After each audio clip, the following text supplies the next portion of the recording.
The best place to hide the truth is in the pages of a book.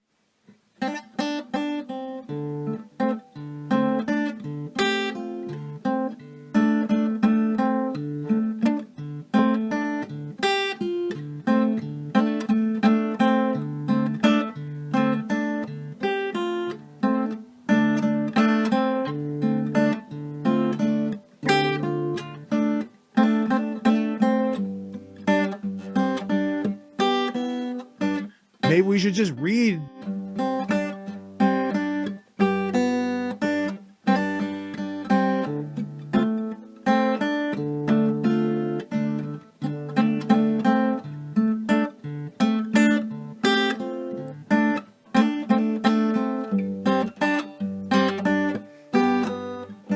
Maybe we should just read.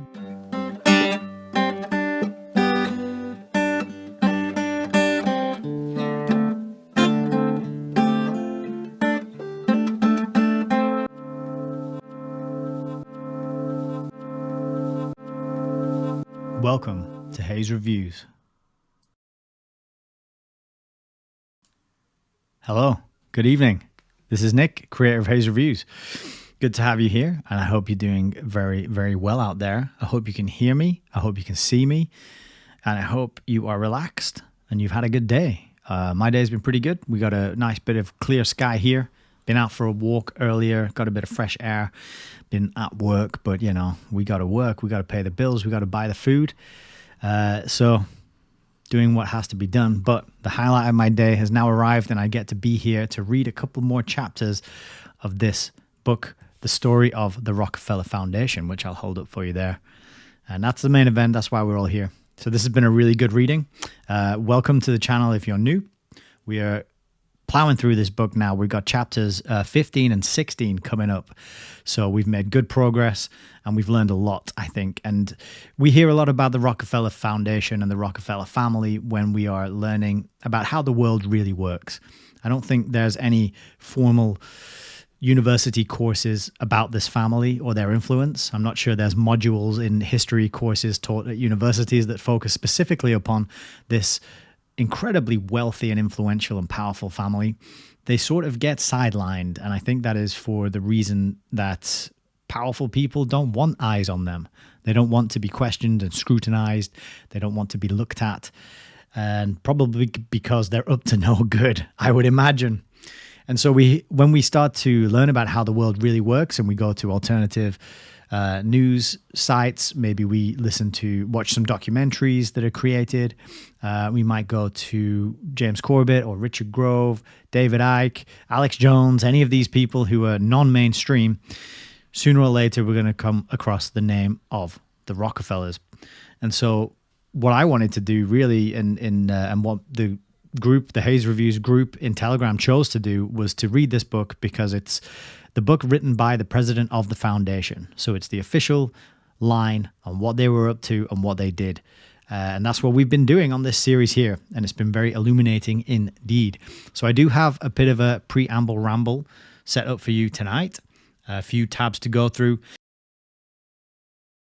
and a few solutions to offer as well, because I have mentioned before that we really need to understand the problem.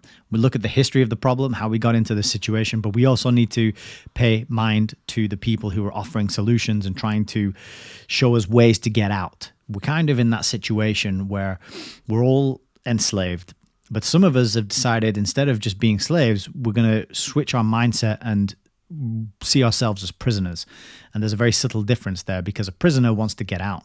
A prisoner needs force and a big tall fence and cameras and secure and all this other stuff, but they want to get out of there. And so if you're a prisoner and you've got this mindset of how do we get out of this situation, how do we escape, when somebody comes along and throws a rope over, you can see that as an opportunity. You can grab onto the rope, tie some knots in it, and that's a really good metaphor to explain what people such as myself and these other content creators that I talk about and that you can learn about in the links below this video are trying to do. It's throwing ropes over to people who are sort of asking questions and realizing that maybe they don't know everything they need to know about this world and how it works.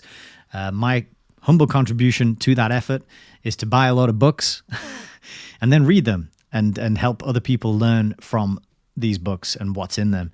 And so I'm putting this effort together where I'm streaming 3 nights a week and we are just reading the book kind of cover to cover, front to back. And I'm trying to fill in some context. We'll look at some other artifacts, particularly Wikipedia, to find out what the official line is on things. That's a good place to start, and look at what we are allowed to know, and then fill in the gaps with the books themselves and find out what is in existence and is verifiable and true, but is kind of left out when we are given our grand narrative at school about the world and how it works. So very glad to have you here in the chat tonight. I can see some stuff going on. We got Richard, Mindhack, hello, Peter, Gwen, and Heidi. So glad to have you all here. Very happy. I've posted a couple of links further up at the top of the chat. If you at any point feel compelled and moved to support the show, you can do that via Buy Me a Coffee link, which seems to be a good place. It's been working for me. I've been getting some donations, which I've been funding into various gadgets and gizmos and books to make the show even better. So that's an option. And then the other link I've put up there, I will get to. You can scroll up for a little teaser, but I'm actually going to talk about it in this little preamble ramble tonight. So with that said, I will clear my throat. And let's get right into it. This is today's preamble. So the first thing I thought, when I was reviewing the first video in this series earlier today, I realized that we didn't actually take a look at Raymond Fosdick, the author's Wikipedia page. And that's unusual because I pretty much always look at the Wikipedia page as a starting point, as I mentioned. And yes, we can't rely on it, and we have to caveat that with, but when it comes to old things that are kind of past, things that have sort of been wrapped up, it's usually fairly reliable for certain facts and figures and biographical details and this kind of thing. Oh, we got Hasdak as well. Hello.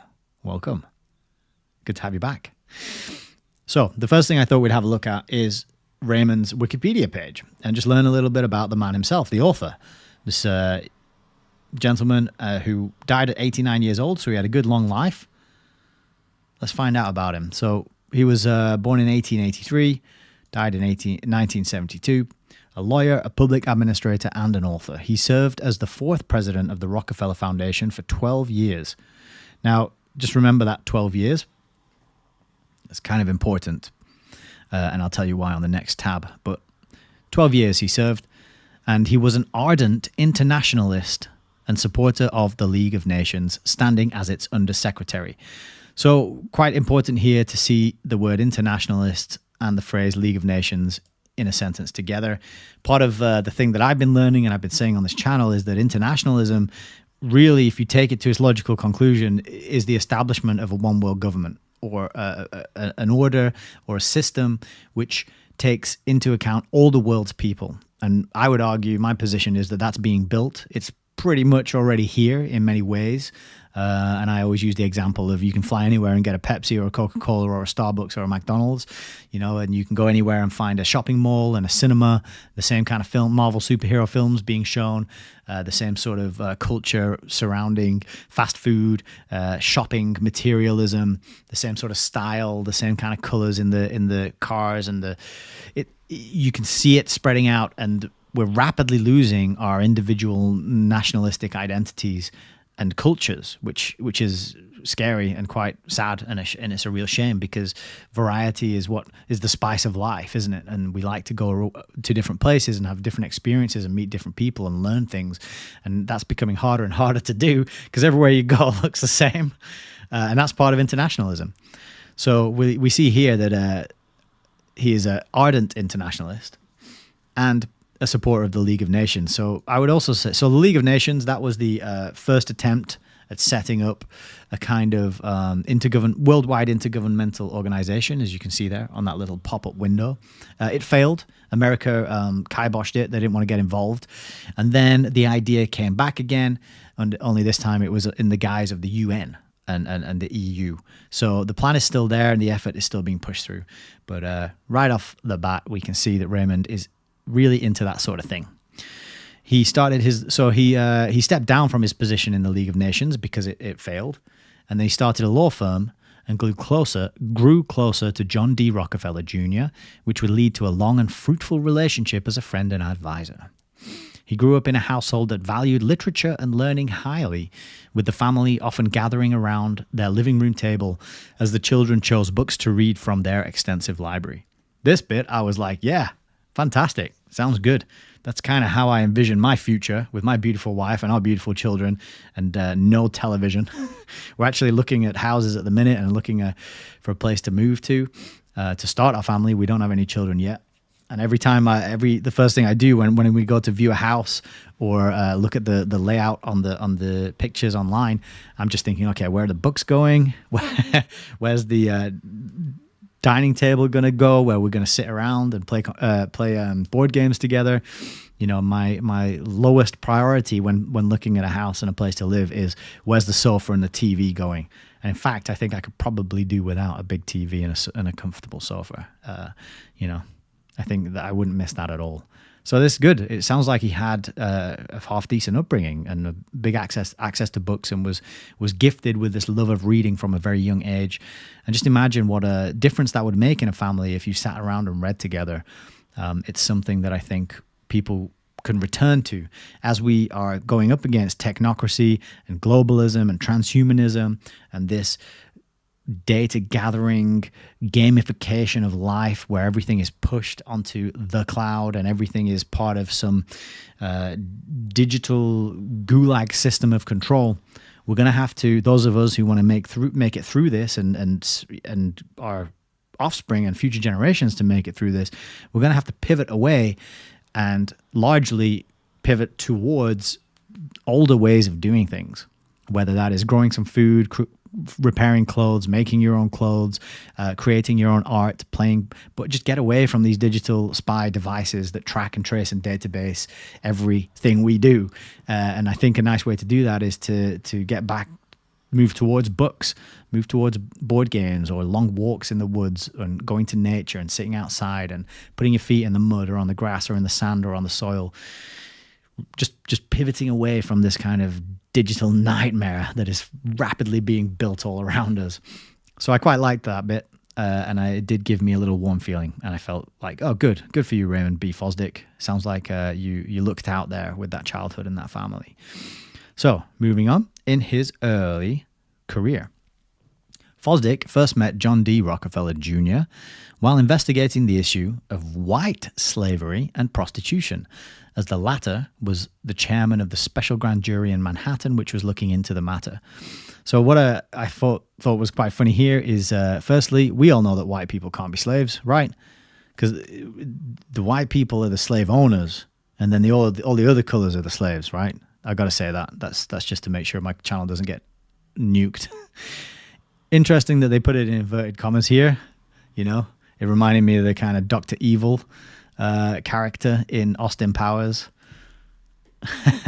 So it's a white slavery, just sort of implying that it doesn't exist, or it wasn't a thing, or it was made up. I don't know, but it stood out to me, and I don't know much. I'd like to know a little bit more about this issue that they were investigating here, but that phrase stood out to me. Rockefeller later hired Fosdick to conduct a study on police systems in Europe, and apparently this was because they wanted to improve the police systems in America. So there were, now if you remember and you look at it, and I was thinking about this, why is this important? Is this interesting? Is this worth commenting on? And I think yes it is, because the more police you have, the more authoritarian your system becomes. And you will have seen, if you're kind of my age or maybe older, you will have seen the police transform over the decades, and now they look like extras from some sort of SWAT team Hollywood film. They've got all sorts of tactical gear and black armor on, and they look a lot fiercer and a lot more ready for action. They look a lot more militarized than they used to, compared to back in the day when it was just the Bobby walking around and he had his stick that he would whack you over the head if you were being a bit of a dick. He would just give you a hit and send you on your way.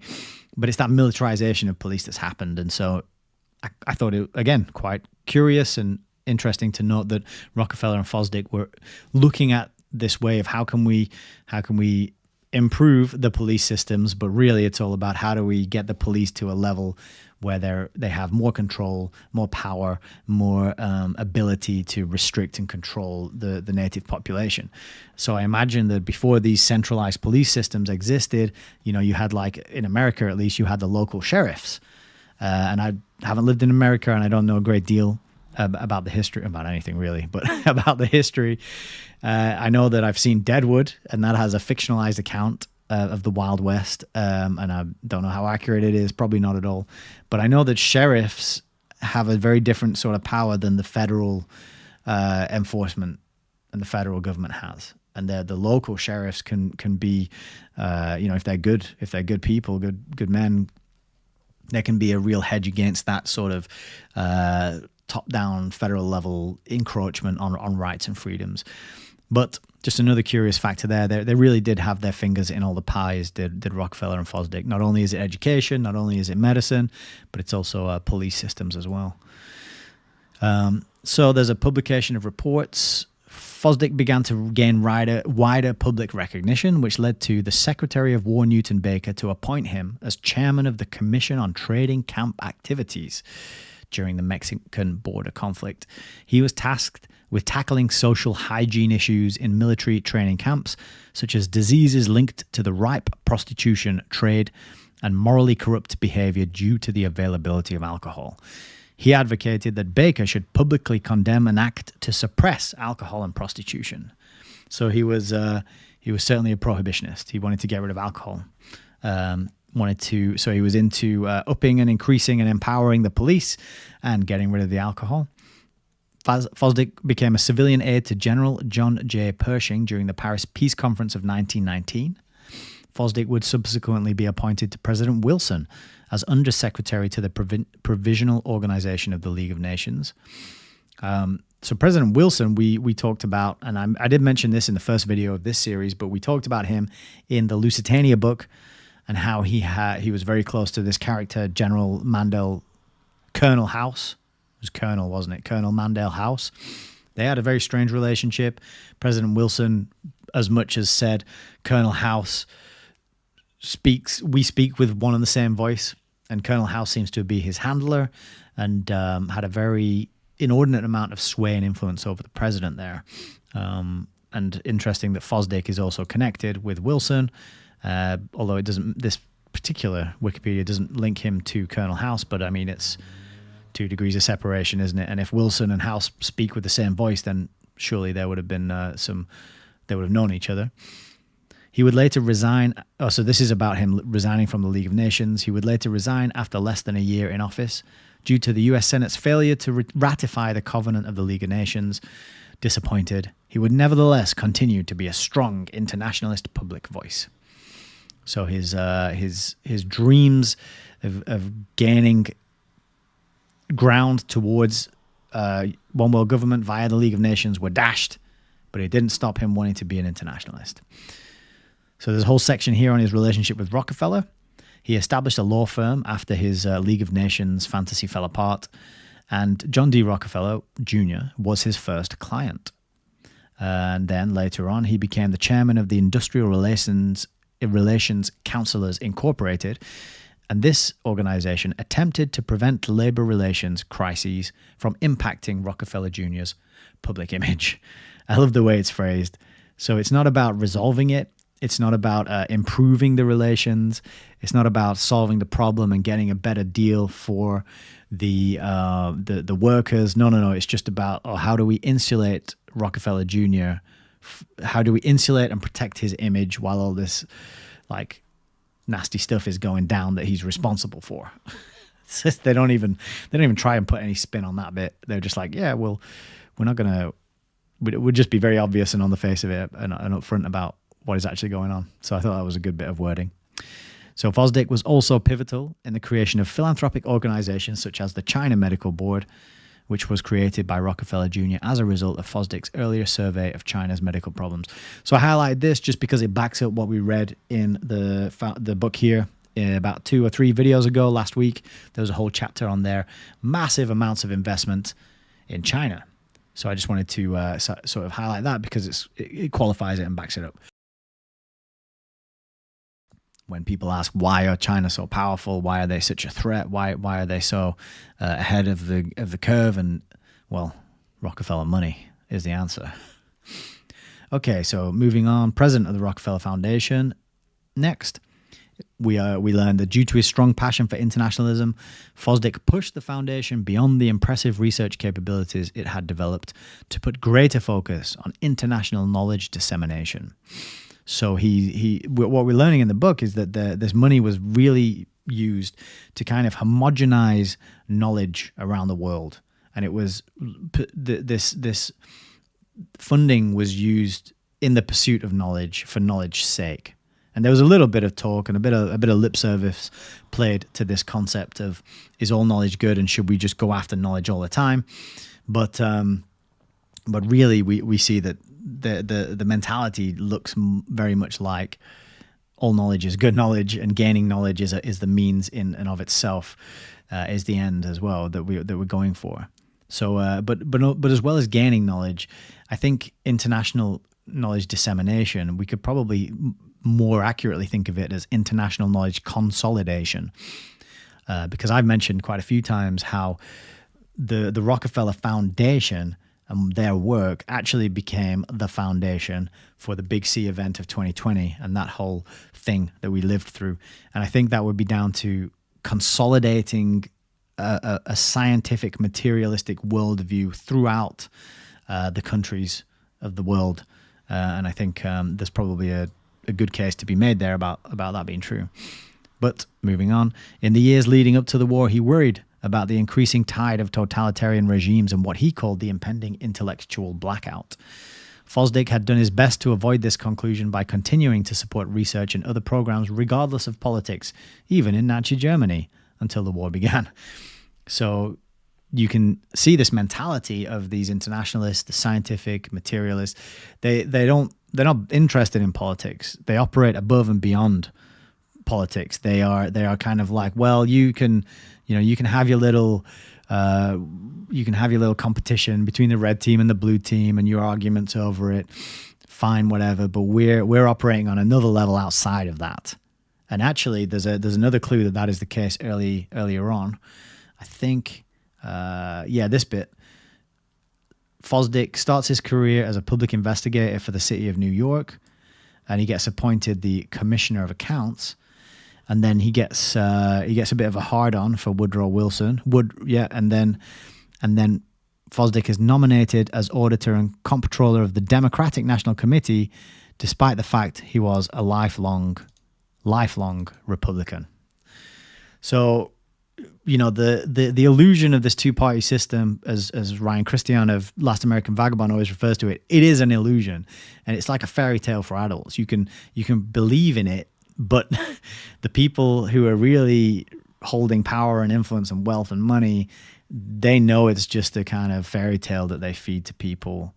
And actually, there's cooperation, there's deals being done, and the same plan rolls out regardless of which puppet gets voted in. And you only need to speak to my dad to know that. My dad's 60, and he voted his whole life and took it very seriously. And then he said at some point he realized that no matter which way he voted or which team got in, the same plan was rolling out. The same things were happening. And that's, I think, a cursory view of history would reveal that to you. And so we kind of get the sense here that, from the beginning, he was an internationalist. He was not aligned to any political party. He would go wherever he needed to get that, to carry out that plan of internationalism and to support that. And he doesn't care about supporting Nazi Germany right up until the war began, which is a similar story to the IBM and the Holocaust book by Edwin Black that I reviewed on this channel. Although they carried on doing what they were doing, the IBM carried on working with Nazi Germany throughout the war and continuing to profit. And that's a pretty interesting story and a very big book. It was very hard to condense that. In fact, that review was 2.5 hours. It was very hard to condense that down. Anyway, another quote here. This is from Fosdick's autobiography. World War II was a disaster for the Rockefeller Foundation, as it was for all agencies everywhere that were dedicated to human welfare. We saw the destruction in wide stretches of Europe and Asia of the libraries, laboratories, and public health institutes which Vincent and Rose had so hopefully fostered. I mean, not to mention, not the deaths and the torture of the innocent civilians and the soldiers and the young men that all went. No. He's like, the libraries and the laboratories and the public health institutes that we funded. No. But he says, an even greater tragedy was the disappearance or death around the world of hundreds of trained peoples, doctors, nurses, scientists, and scholars who represented the promise of the future.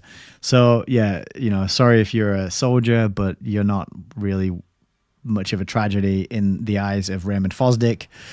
Just the doctors, nurses, scientists, and scholars that were lost or died. And so I thought that was quite a telling quote also. So we got, by 1945, the Rockefeller Foundation had saved 303 scholars, including 7 Nobel Prize winners, 2 of whom would go on to be a part of the atomic bomb project. So again, just highlighting this because it verifies and backs up what we read in the book. That was a revelation to me when we read it in the book. I didn't know the Rockefellers were at all involved in funding the Manhattan Project. That bit was left out of the Oppenheimer film that came out last year. They didn't mention the Rockefellers, I don't think. And it says here, the most controversial role of the Foundation was the fact that 23 of the leading scientists on the atomic bomb project had their specialized training paid for through fellowships from the Rockefeller Foundation, a fact that would leave Fosdick uneasy for years after the end of the war. So that's again just verifying and backing up what he wrote about in the book. And then so he retires at the age of 65. He retires, and it tells us that during his time as president of the foundation, $200 million were spent towards developing research and academic studies, as well as protecting human welfare. Okay, so that's quite a big sum. That's quite a tidy sum. And then an interesting bit about his family life here. Fosdick married his first wife, Winifred Finlay, on December the 2nd, 1910. And then on April the 4th, 1932, so 22 years later, she committed suicide after killing their two children, Susan, who was 15, and Raymond, who was 9 years old at the time. Now, I can't imagine, we can never know what goes on in another couple's marriage, but for a wife to get to that point, you gotta, it says here, Fosdick, what does he say? Oh yeah. So he says, he mentions the personal grief he felt after reading his wife's letters, realizing that her mental deterioration was much worse than he initially thought. Right. That raises red flags to me, this whole little section here about the family life. What really happened, what really happened? How much did he have to do with that? How was he treating her? Was it all just because she had mental health, she just had a nervous disorder, and I don't know. There's more to the story there anyway. Very curious, but didn't stop him getting married again 4 years later to Elizabeth Minor, who was a college graduate who worked on his staff. So good old Fosdick. So that's the author, and some interesting stuff there just for context to know about him. One thing I did learn was that he had a brother, I should say. And hang on, yeah, before we get to his brother, sorry, let me go down here. So he did write quite a lot of books, selected publications, and one is John D. Rockefeller Jr., A Portrait, 1956. I didn't know he'd done this kind of biography on John D. Rockefeller Jr., but that is here on archive.org. But again, it's one of these that you have to loan it out like it's a library and renew it every hour, assuming that it's available. So I bet there's some juicy stuff in there. And this one's not actually that too expensive. There are copies floating around online, so that might be one that I invest in and have a read of. But wanted to let people know that book exists, because I didn't know until I learned about it from Wikipedia. So let's spend a bit of time on Fosdick's brother, because I think if we do more readings on the Rockefellers, we're going to find out that there's so much to this story and so much to this picture about this group, right? And it was actually a Autonomy student who graduated when I did, back in season 5 of Autonomy, told me that Raymond B. Fosdick had a brother. And so I thought, okay, we'll look him up. And he was an American pastor, and he became a central figure in the fundamentalist modernist controversy within American Protestantism in the 1920s and 30s. He was one of the most prominent liberal ministers of the early 20th century. And there he is. So he supported the U.S. participation in the First World War, but he later described himself as a gullible fool in doing so. And in 1917, he volunteered as an army chaplain serving in France. I would love to know what it was that he learned that made him change his mind and realize he was a fool for supporting this war. But in a sermon, he delivered a famous sermon, "Shall the Fundamentalist Win?" And in that sermon, he presented the Bible as a record of the unfolding of God's will, not as the literal word of God. He saw the history of Christianity as one of development, progress, and gradual change, Well, what does that sound like? That sounds like Fabian socialism to me. That sounds like the tortoise, the gradual change, gradualism, progress, progressivism. Everything that changes and happens is just progress. It's good, and progress is always good, isn't it? He says fundamentalists regarded this as rank apostasy, and the battle lines were drawn. So I'm sure I know for a fact that I've got some Orthodox Christians in the Telegram group. I shouldn't say my group, really. It's our group in the Telegram group. So I'm sure they will be getting incensed at this idea, because that's very different to the Orthodox view, isn't it? If my understanding is correct. So the National Convention of the General Assembly of the Old Presbyterian Church in the USA in 1923 charged his local presbytery in New York to conduct an investigation into Fosdick's views. A commission began an investigation as required. His defense was conducted by a lay elder, John Foster Dulles. How about that? So I'm sure people will know that John Foster Dulles was the brother of Allen Dulles, who was the head of the CIA. So the Dulles brothers, very influential, very important family. They also made an appearance in the Lusitania book, and I was very surprised to see them there. And it was in reference to, I think, their uncle or somebody who was looking after them. But they did get they did get name dropped, the Dulles brothers. So I was, again, another thread to pull on. John Foster Dulles was defending the brother Fosdick here. And his father was a well-known liberal Presbyterian seminary professor.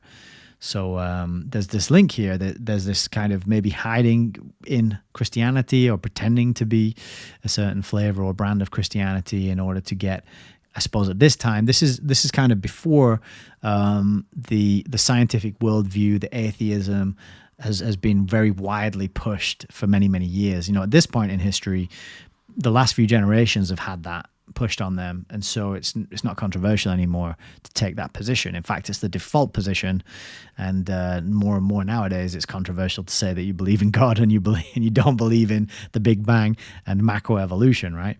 But at this time, I suppose it was tilted the other way, and so they had to kind of pay some sort of lip service and do some sort of, the sheep's clothing.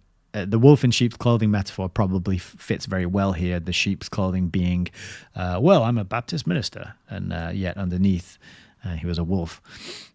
He was immediately called as a pastor of a new type of Baptist church ministry at Park Avenue Baptist Church, whose most famous member was the industrialist, financier, and philanthropist John D. Rockefeller Jr. Rockefeller. Rockefeller then funded the famed Ecumenical Riverside Church. So I know a little bit about ecumenism, but I'll hold that up for anyone who doesn't. So the ecumenism is the concept and principle that Christians who belong to different Christian denominations should work together to develop closer relationships among the churches and promote Christianity. So I know that I've heard via Jay Dyer and his work that the Rockefellers were very closely linked to the promotion and the funding of ecumenism, which, from his Orthodox Christian perspective, is an attack upon the true Orthodox Christian church, right? I'm not a theologian. I don't know the history of religion very well, but I know that ecumenism is very similar to internationalism. It's like merge it all together until all the truth and the identity is kind of watered down, and then you're just left with a sort of vague, nondescript, compromised kind of wishy-washy version of what there was before. So ecumenism, I think, is a similar sort of just mix everything together until it's sort of grey and not at all vivid, and it's divorced from its tradition and its heritage and its lineage and long past and history, right? So interesting that John D. Rockefeller Jr. and both of the Fosdicks are involved also in ecumenism, and when needed, John Foster Dulles jumped into the mix to defend this guy. So we're learning a lot from Wikipedia. It's not a bad place to start, as I always say. And he was also on the front of Time in October the 6th, 1930. Along with so this will have been So I suppose this will have been just before they put Hitler on there twice. So he's in good company. Sermons and publications. He was also pretty avid, pretty prolific. Got a lot of books out. And this bit here, he wrote a hymn called God of Grace and God of Glory, which I have brought up on a tab here for us all to listen to on the next tab. So you should be able to hit, if I click a little button here, and bear with me because I have a reason for playing this to you. So it's only 1 minute and 47 and we won't play the whole thing. We'll just listen to a little bit of it. And there is a point. I'm not just torturing you for no reason.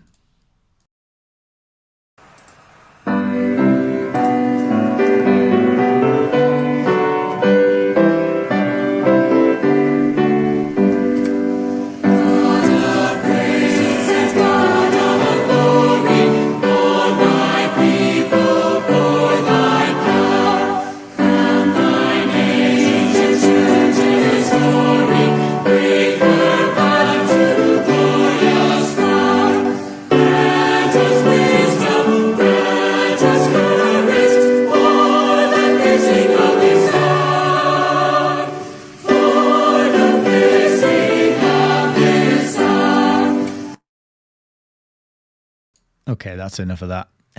Doesn't it sound familiar though? I mean, it sounded so familiar to me. And the reason I wanted to play it is because although I'm not a practicing religious denomination of any kind, although I have a spirituality, but anyway, we won't get into that. One thing I am a huge fan of is Orthodox chanting and Orthodox music. So bear in mind what we just listened to. To me, that is it just has no power to it. It has no impact. The only impact it has on me is, oh God, I want to turn it off. Versus, if we go to this next tab, and we have, let's just compare what we just listened to this Orthodox bit of music.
But to me, this sounds, I don't know if you can hear me over that. I might just have to stop the video.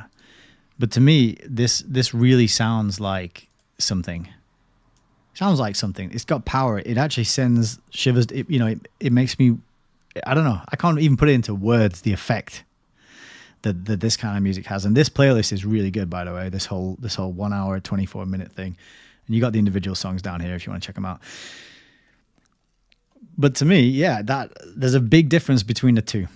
And this one I can listen to, and I will put it on, and I'll get a lot of joy and value and something. I get moved by this kind of music. But the one we just listened to before this, the Fosdick version.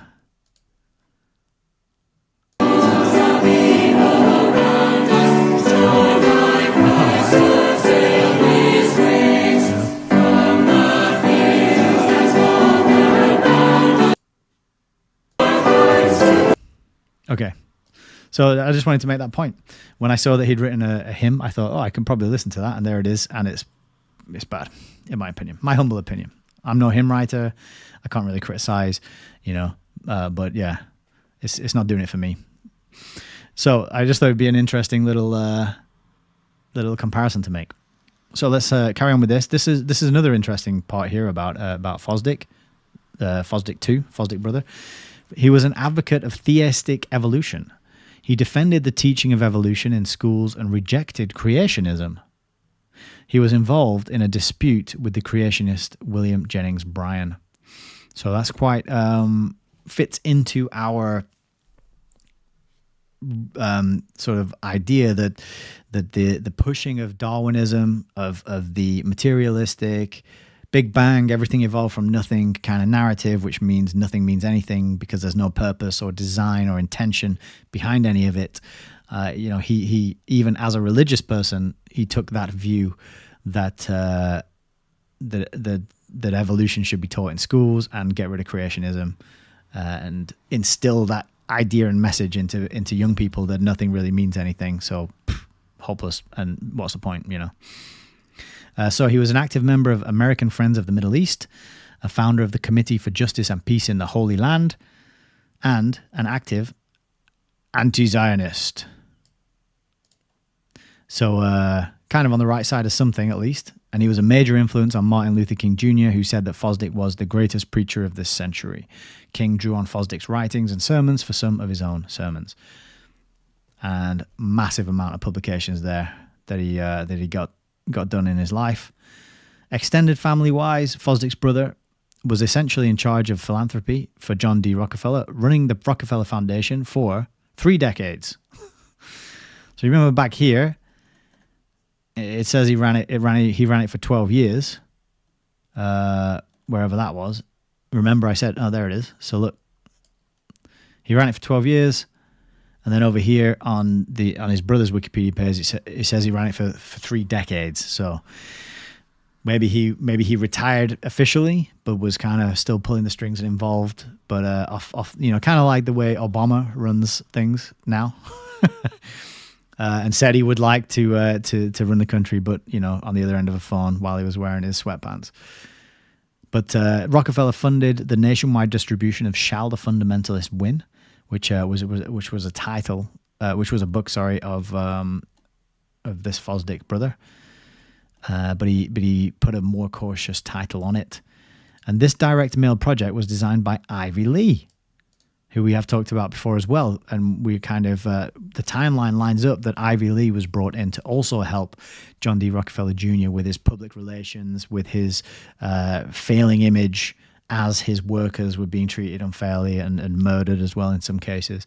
So another little interesting link there, another name that we can kind of learn more about and connect to this puzzle picture that we're building out. So that's really about all I had for the preamble ramble. So I said I got a couple of solutions for you. We'll do them next. And then we'll get into the book. So solutions-wise, the first one is... get past the music. So the first one is this course. I just got a invite to this course from my friend Adam Biggleson. And if you remember, I've mentioned him before. He runs the Biggleson Academy, where they look at your blood and they look at the holographs in your blood to figure out what's wrong with you. And that was actually his father who pioneered that work. And now Adam Biggleson and his brother are continuing that work, putting together online courses and teaching people. So they have the University of Terrain up here, you can see at the top. And they've got a 13-week course coming up, which is the hidden side of healthcare, the origin of chronic and degenerative diseases and how to avoid them. Learn with Dr. Biggleson and his sons, one of the hidden causes of many chronic and degenerative diseases. And you will learn that many times trying to help our Western allopathic medicine creates more harm than help. So there's a little introductory video here. You will understand the real cause of all chronic disease and how to use this information to live a healthier life. Doctors can be harmful too. The terrain is everything. You got content on the course. We're looking at surgery, inflammation, the role of inflammation in healing. So a lot of people, when they get inflamed, they think, oh no, I need to get rid of this inflammation. And they take some product or medicine that lowers that inflammation, not realizing that actually that inflammation is necessary in order to heal. And you should just let it run its course. So the real root cause of chronic diseases, they're looking at terrain, germs, and diseases. So notice there, they're looking at terrain and germs. They're not being one or the other. What to do about it all, how to find the root cause. Now, if you have been through our medical system, you'll probably know that they don't get to the root cause. They like to slap bandages and band-aids on symptoms, and they really do symptom management. And because their business model is, well, if you stay sick, you're going to need them and you're going to have to spend more money. And that's, a patient Cured is a patient lost. That's basically their business model. So if they can just keep you on this hamster wheel of symptom management, then you'll never wise up to the fact that you're not being healed, you're not being cured. You're going to keep coming back to them and coming back to them and coming back to them, and they're going to get many dollars out of your pocket and bank account. Here, they're offering to teach you how to get to the root cause and address it, which is the foundation and fundamental of actually healing and curing. So you got mind, body, and emotions. Our own terrain is all. And the Hippocratic Oath, Education, Politics, and Ethics. So check that out. You can learn more on by clicking some of these buttons here. These big orange buttons will tell you more. You can meet Josh, you can meet Adam, and learn more about the contents. Lots of good information to help you make the decision. And then a price and whatnot at the bottom, and your enrollment if you're interested in that.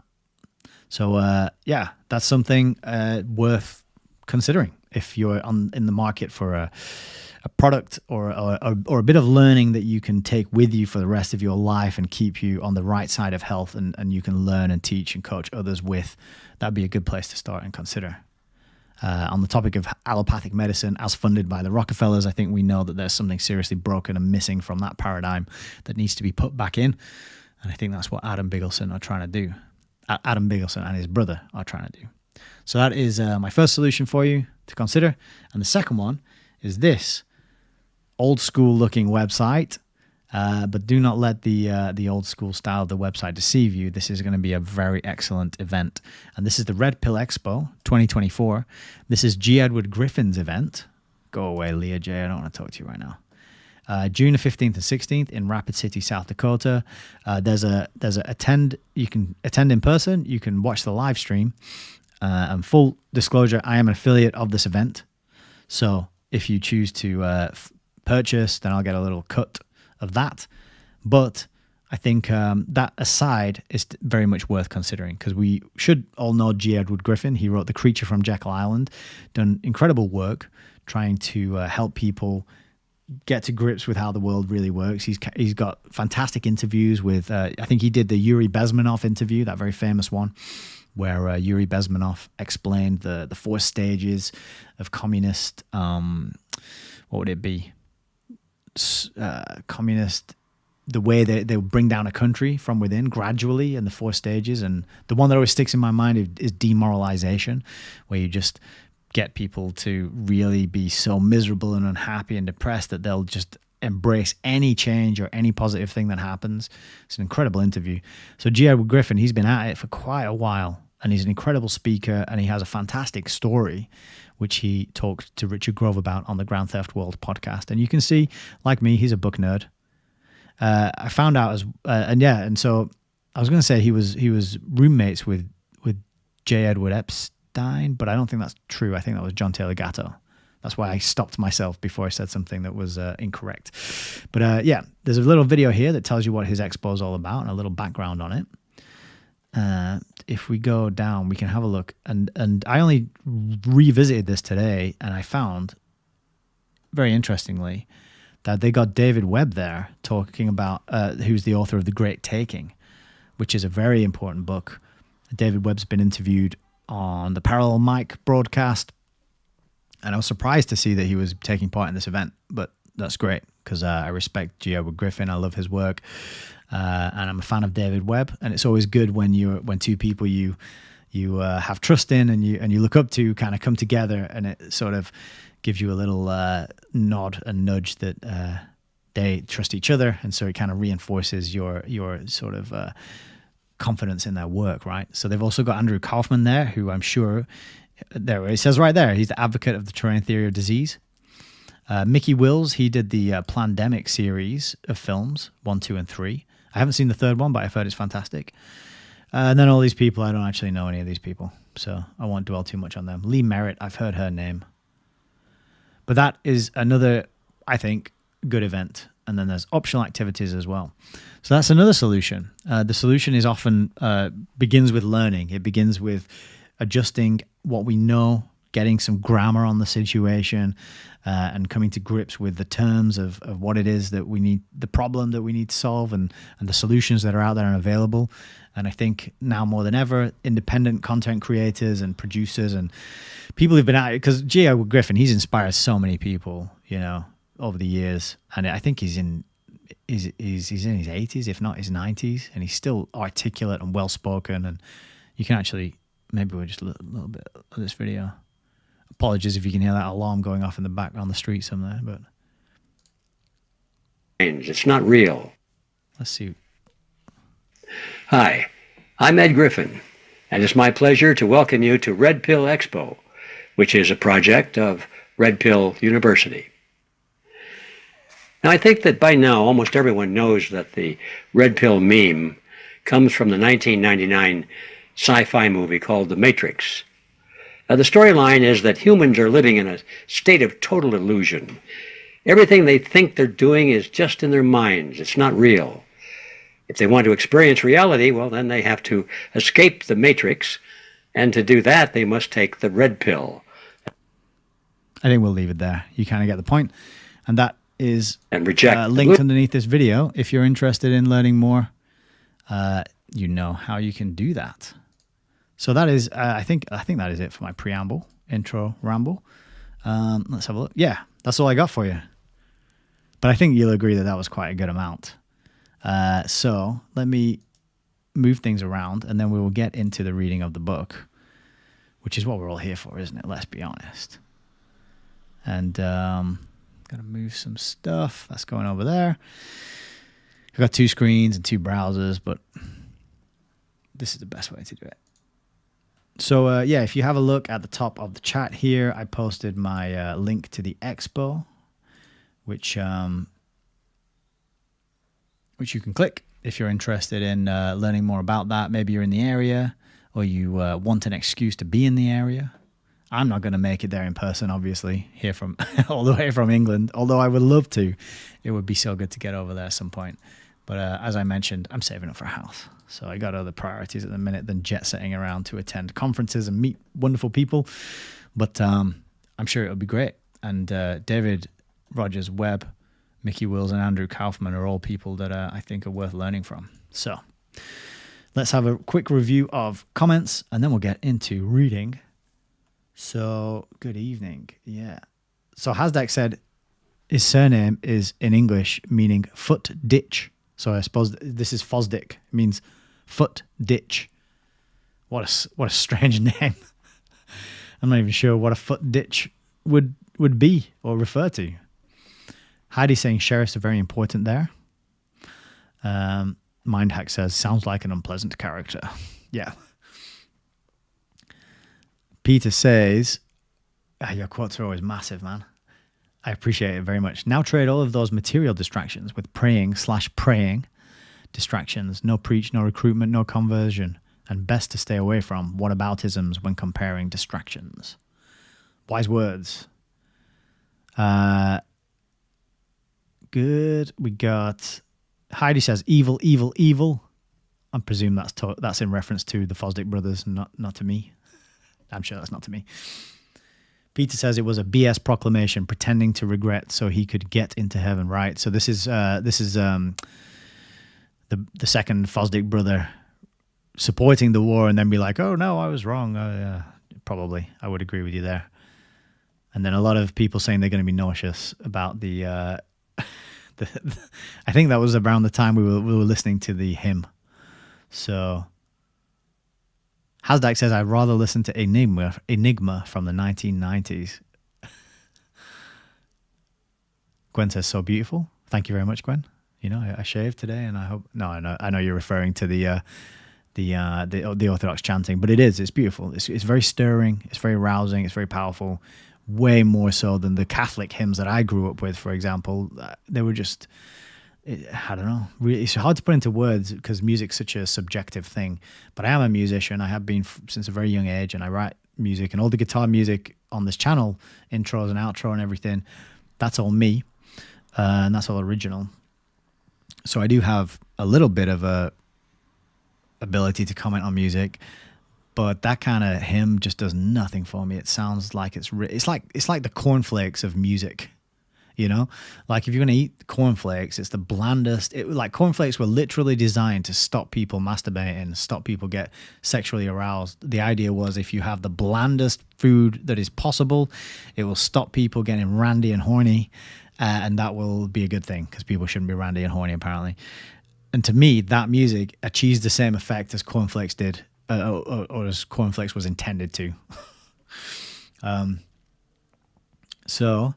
We got, Hasdak says, I'll give a thumbs up for that if true. And your problem is you're getting old. Being old, it's all in the mind. But if you went on to there's a lot of things you can do when you're getting old. I think it requires more diligence and maybe more self-discipline and more strict adherence to certain rules. But certainly, if this is about diet, maybe we're talking about that. But for me, changing the diet recently and going on to this carnivore kick is a game changer. It really is. It's a complete game changer. So yeah, getting rid of the sugars, getting rid of the processed carbohydrates, getting rid of the seed oils. Just go to stuff that nature creates. Don't go to stuff man creates. The stuff as it looks like when it's in the ground or on the ground or in the sea. If you're into your fish and your seaweed, which seaweed's a very good source of iodine. So that's worth getting in you if you can. What else have we got? Hasdak says, don't buy a house, buy land. Yeah, I agree with that, actually. Hasdak says, if I had the cash, I would be in Bulgaria. Interesting. Hello, Rosemary. Did you see the Skull and Bones on Chad Orthodox? No, I didn't. I wonder if that's to do with the society. And that's good. If you keep your brain at a nice 19 years old, and then there's not much you can do about the body in the long term anyway, is there? Time always wins out in that sense. So, but yeah, definitely listen to Heidi. She's got good advice and good experience for sure. Okay, let's get into the book. Here it is. Yeah. So as I think I put in the chat earlier, the next chapter is agriculture, incredibly closely linked with the topics of health and well-being and medicine. And we know that Hippocrates said, let food be thy medicine and medicine be thy food. And eating the wrong food and eating too much of the wrong food is generally what leads to sickness and illness and disease or dis-ease. And also we know that a lot of our, or if not all of the pharmaceutical products that we are, that our doctors push, they're all derived pretty much from compounds that are found in plants, right?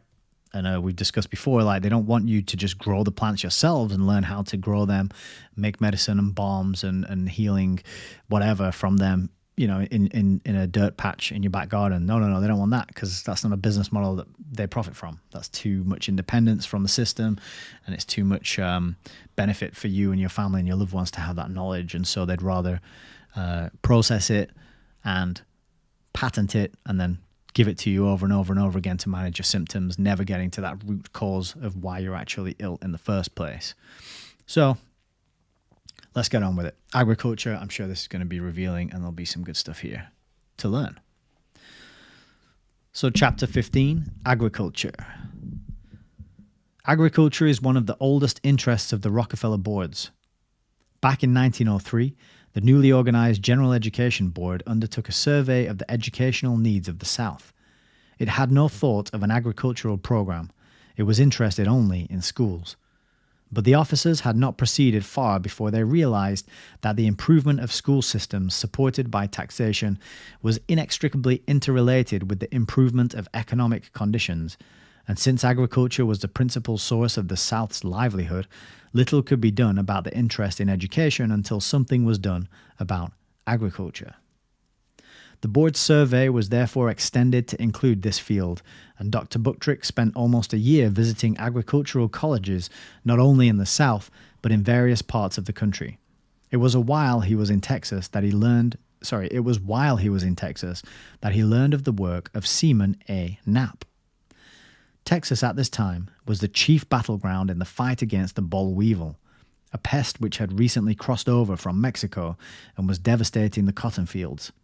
Dr. Knapp, a staff man of the United States Department of Agriculture, had established a demonstration farm in the infested region to show farmers how, despite the boll weevil, they could produce satisfactory crops by such measures as careful seed selection, deep ploughing in the autumn, wide spacing of plants, intensive cultivation, systematic fertilization, and rotation of crops. Dr. Knapp had stepped up the normal yield in his demonstration farm substantially, and farmers who went back to their fields and applied his methods were increasing their yields too.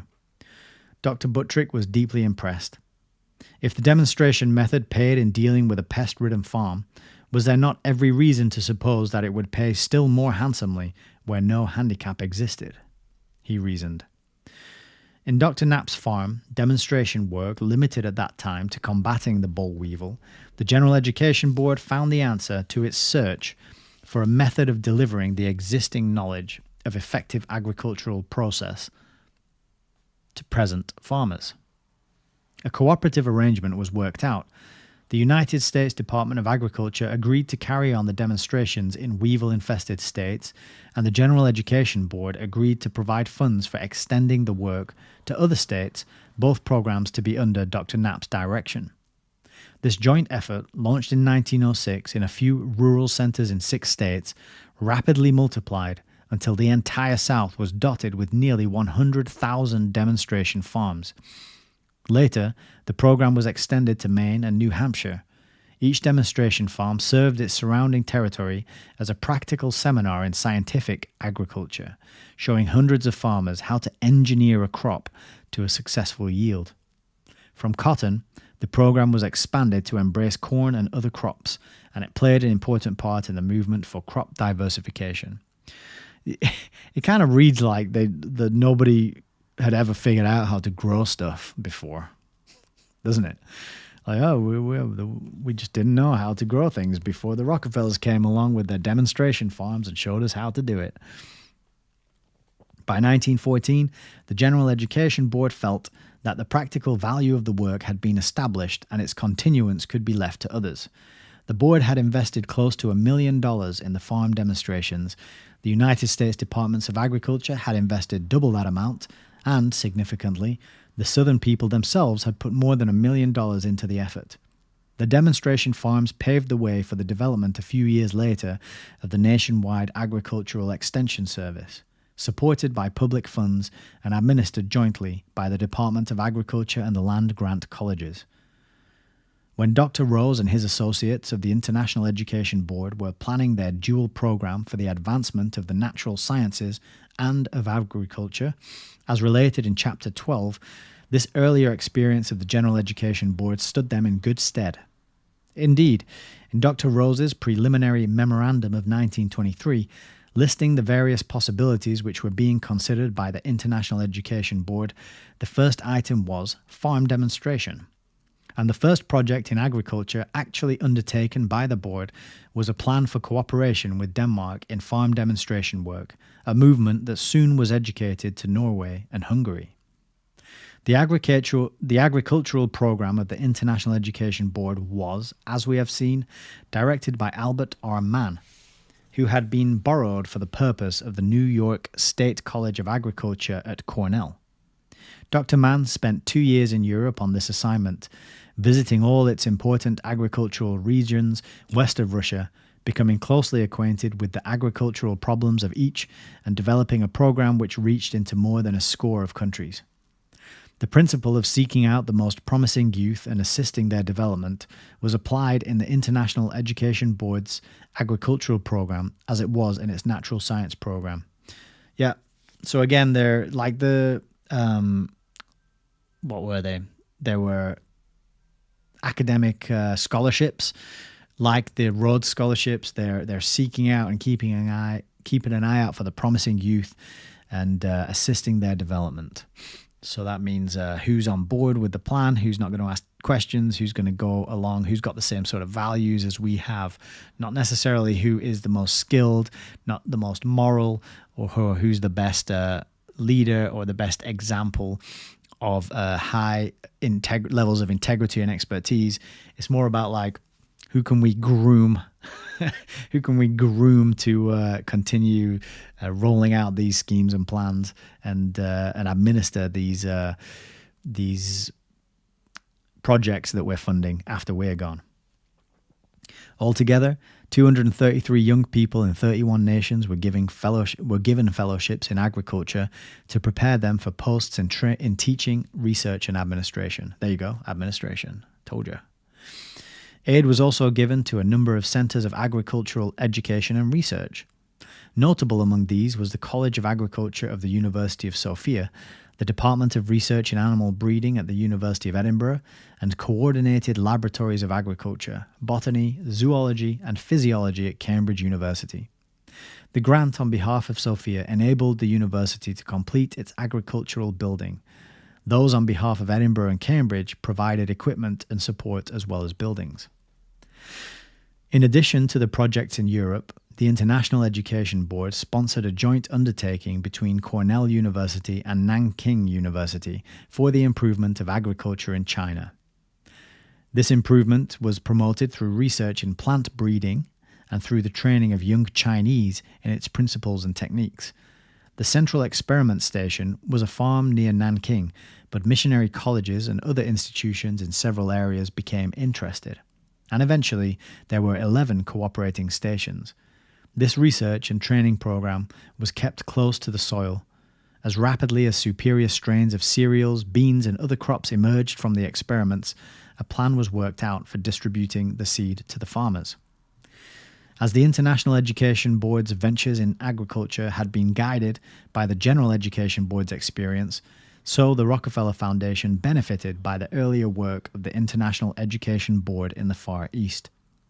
For the Foundation's first efforts to help agriculture were centered in China, a program of rural reconstitution initiated in 1935 under the direction of Selskar M. Gunn. Dr. Gunn found that the earlier pioneering in plant breeding at Nanking provided a useful starting point for the rural reconstruction movement.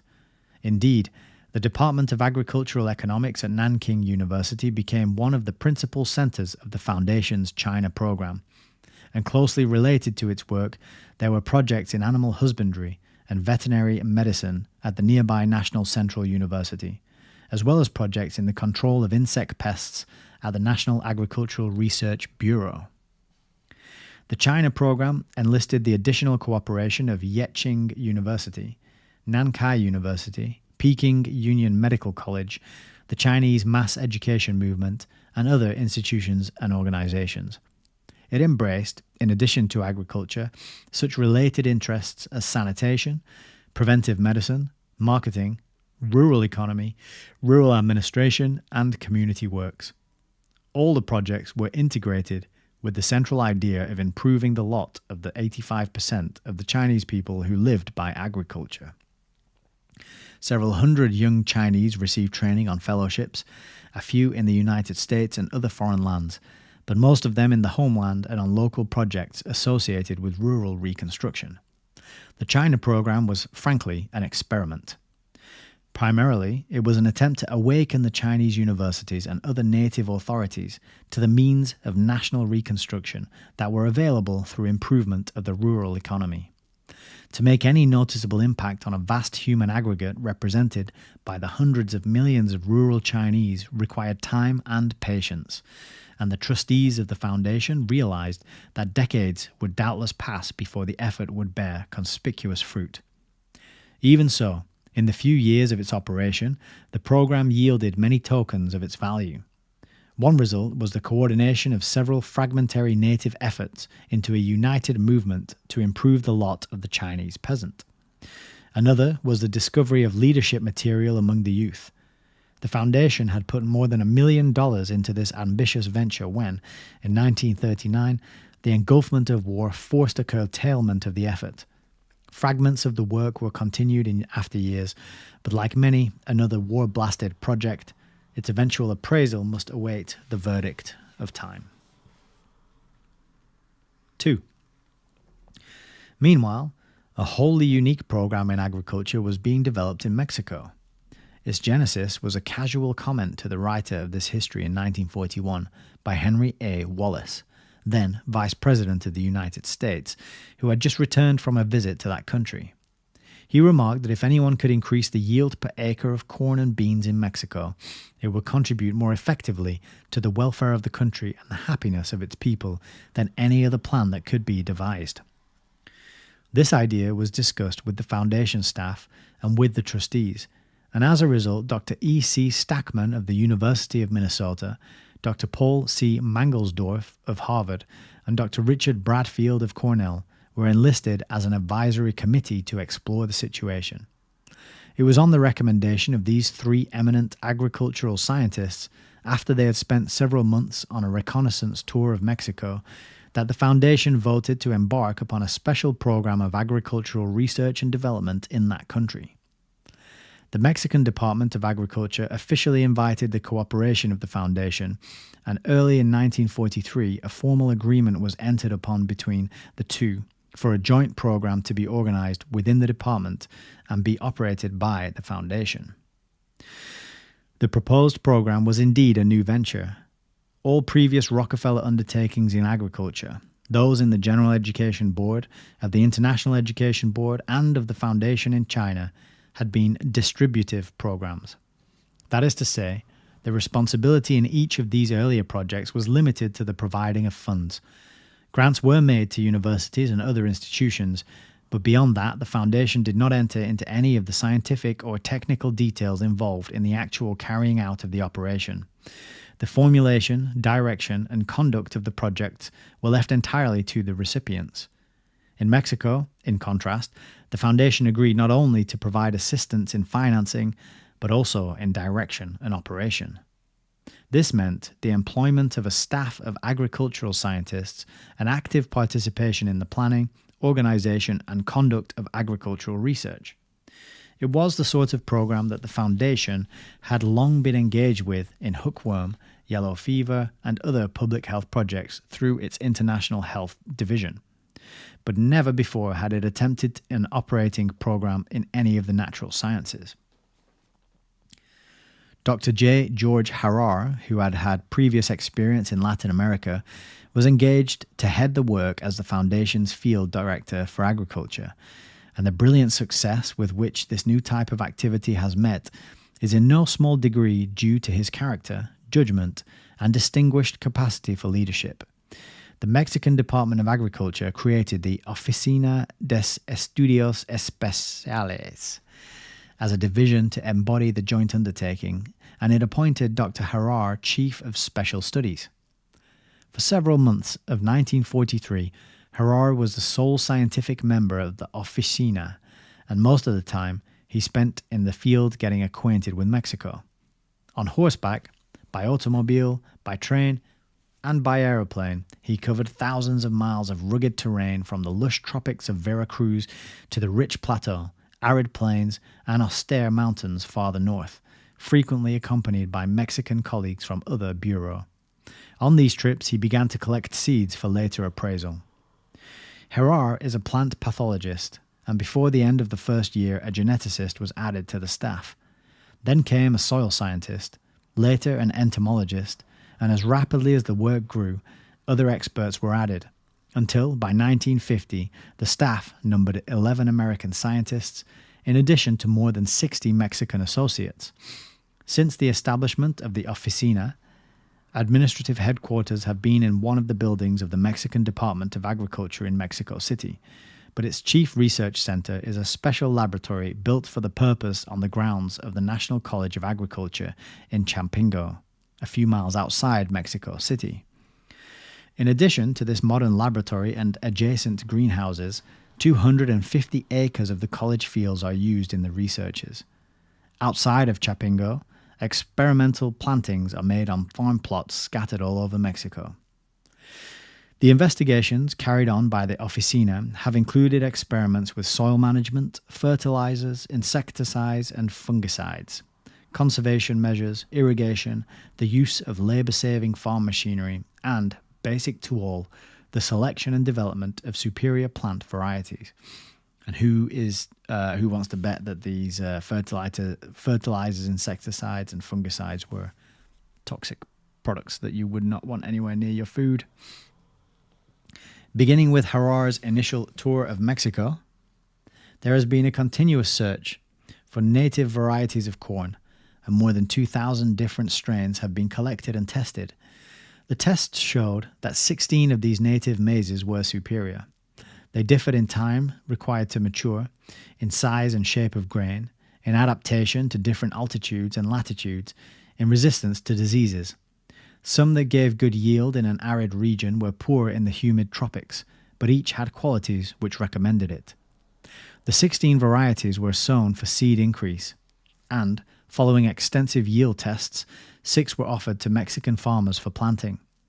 One of these chosen varieties, tried out in the relatively rich soil of the Valley of Mexico, has repeatedly yielded 25% more crop than the best hitherto grown in that region. But plant breeders are not satisfied with merely identifying and distributing the best native varieties. They know that by controlled crossing of 2 or more stocks, it is possible to produce hybrids and synthetic varieties which are better crop yielders than any strains found in nature. Okay, so this is kind of the idea that we can do better than nature. Man's creativity is going to improve upon the design of the creator. Hybrids and synthetic varieties. So we're getting into that realm of being able to patent nature if you mess with it genetically. They're already starting to breed and mess with the original versions. Therefore, while the more promising of the natural varieties were being released to give farmers the benefit of their increased yields, geneticists were carefully crossing selected strains of the natural stocks. There were crossings not only between strains of native Mexican varieties, but between these and promising varieties collected from other lands of North and South America. Through 5 years of such experiments, the Oficina developed 8 acceptable stocks of hybrid corn. By 1950, enough seed had been obtained from the improved stocks to plant approximately 1.5 million acres of Mexico's total corn acreage, or nearly 8% of the national production. At this rate of acceleration, with the distribution of seed wisely controlled by the Mexican government, of course, you've got to have centralized control. You can't be just letting any old person go out there with a bunch of seeds and planting them wherever they want willy-nilly, can you? And with the continuing cooperation of the farmers, it is only a matter of time before the improved varieties and hybrids will completely supplant the less productive native stocks. Now notice when they talk, all they're interested in is yield, right? All they're interested in is, can we make more of this product to sell it? And what they're not interested in is, can we make it more nutritious? Can we improve the nutritional quality or the calorific quality of the plant? Can we make it so that it is safer for human beings to eat and digest and cook with and use as food? No, they're not interested in that. It's like more of it so we can sell it and make more money. That is the goal here. And, you know, they've got you by the short and curlies because people need to eat. You got to eat food, right? Unless you're a breatharian. I don't know how popular breatharianism is in Mexico. Soon after the corn breeding program was launched, a plant pathologist was assigned to begin a study of Mexico's wheat, a crop which has had little success in that country. The problem here was to find or develop varieties which would resist the rust and other destructive fungus diseases. Mexico's principal wheat-growing regions are Sonora, the northwestern state which fronts on the Gulf of California, and the great inland plateau known as the Bajío. During the summer and autumn, which are the rainy seasons. I didn't skip a page there, did I? No. During the summer and autumn, which are the rainy seasons, it was traditionally impossible to mature wheat in either region because the rust flourishes in a moist atmosphere. Therefore, wheat farming was attempted only in the winter. Even in winter, Sonora was occasionally swept by fog from the sea, which enveloped its fields for weeks with continuous humidity and rendered the growing wheat an easy prey to rust.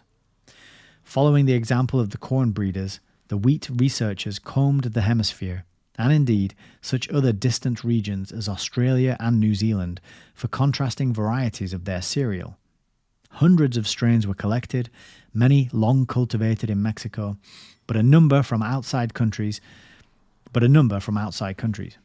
Selection tests and interbreeding produced 12 varieties which proved to be rust-resistant and well adapted to the Mexican climate. If the plant doesn't grow there, maybe the people who live there don't need to eat that plant. Maybe. It's what I often think about, like avocados and all the sorts of things that are pushed as like, there's part of your healthy vegan diet. You got to eat them, but you got to fly them in from all different areas and countries and climates by, you got to ship all these different things in, and a mix of these is the best thing for your body. I always think like probably what grows here in the place that I'm from is the best thing for me. It's what my ancestors would have been eating and been adapted to.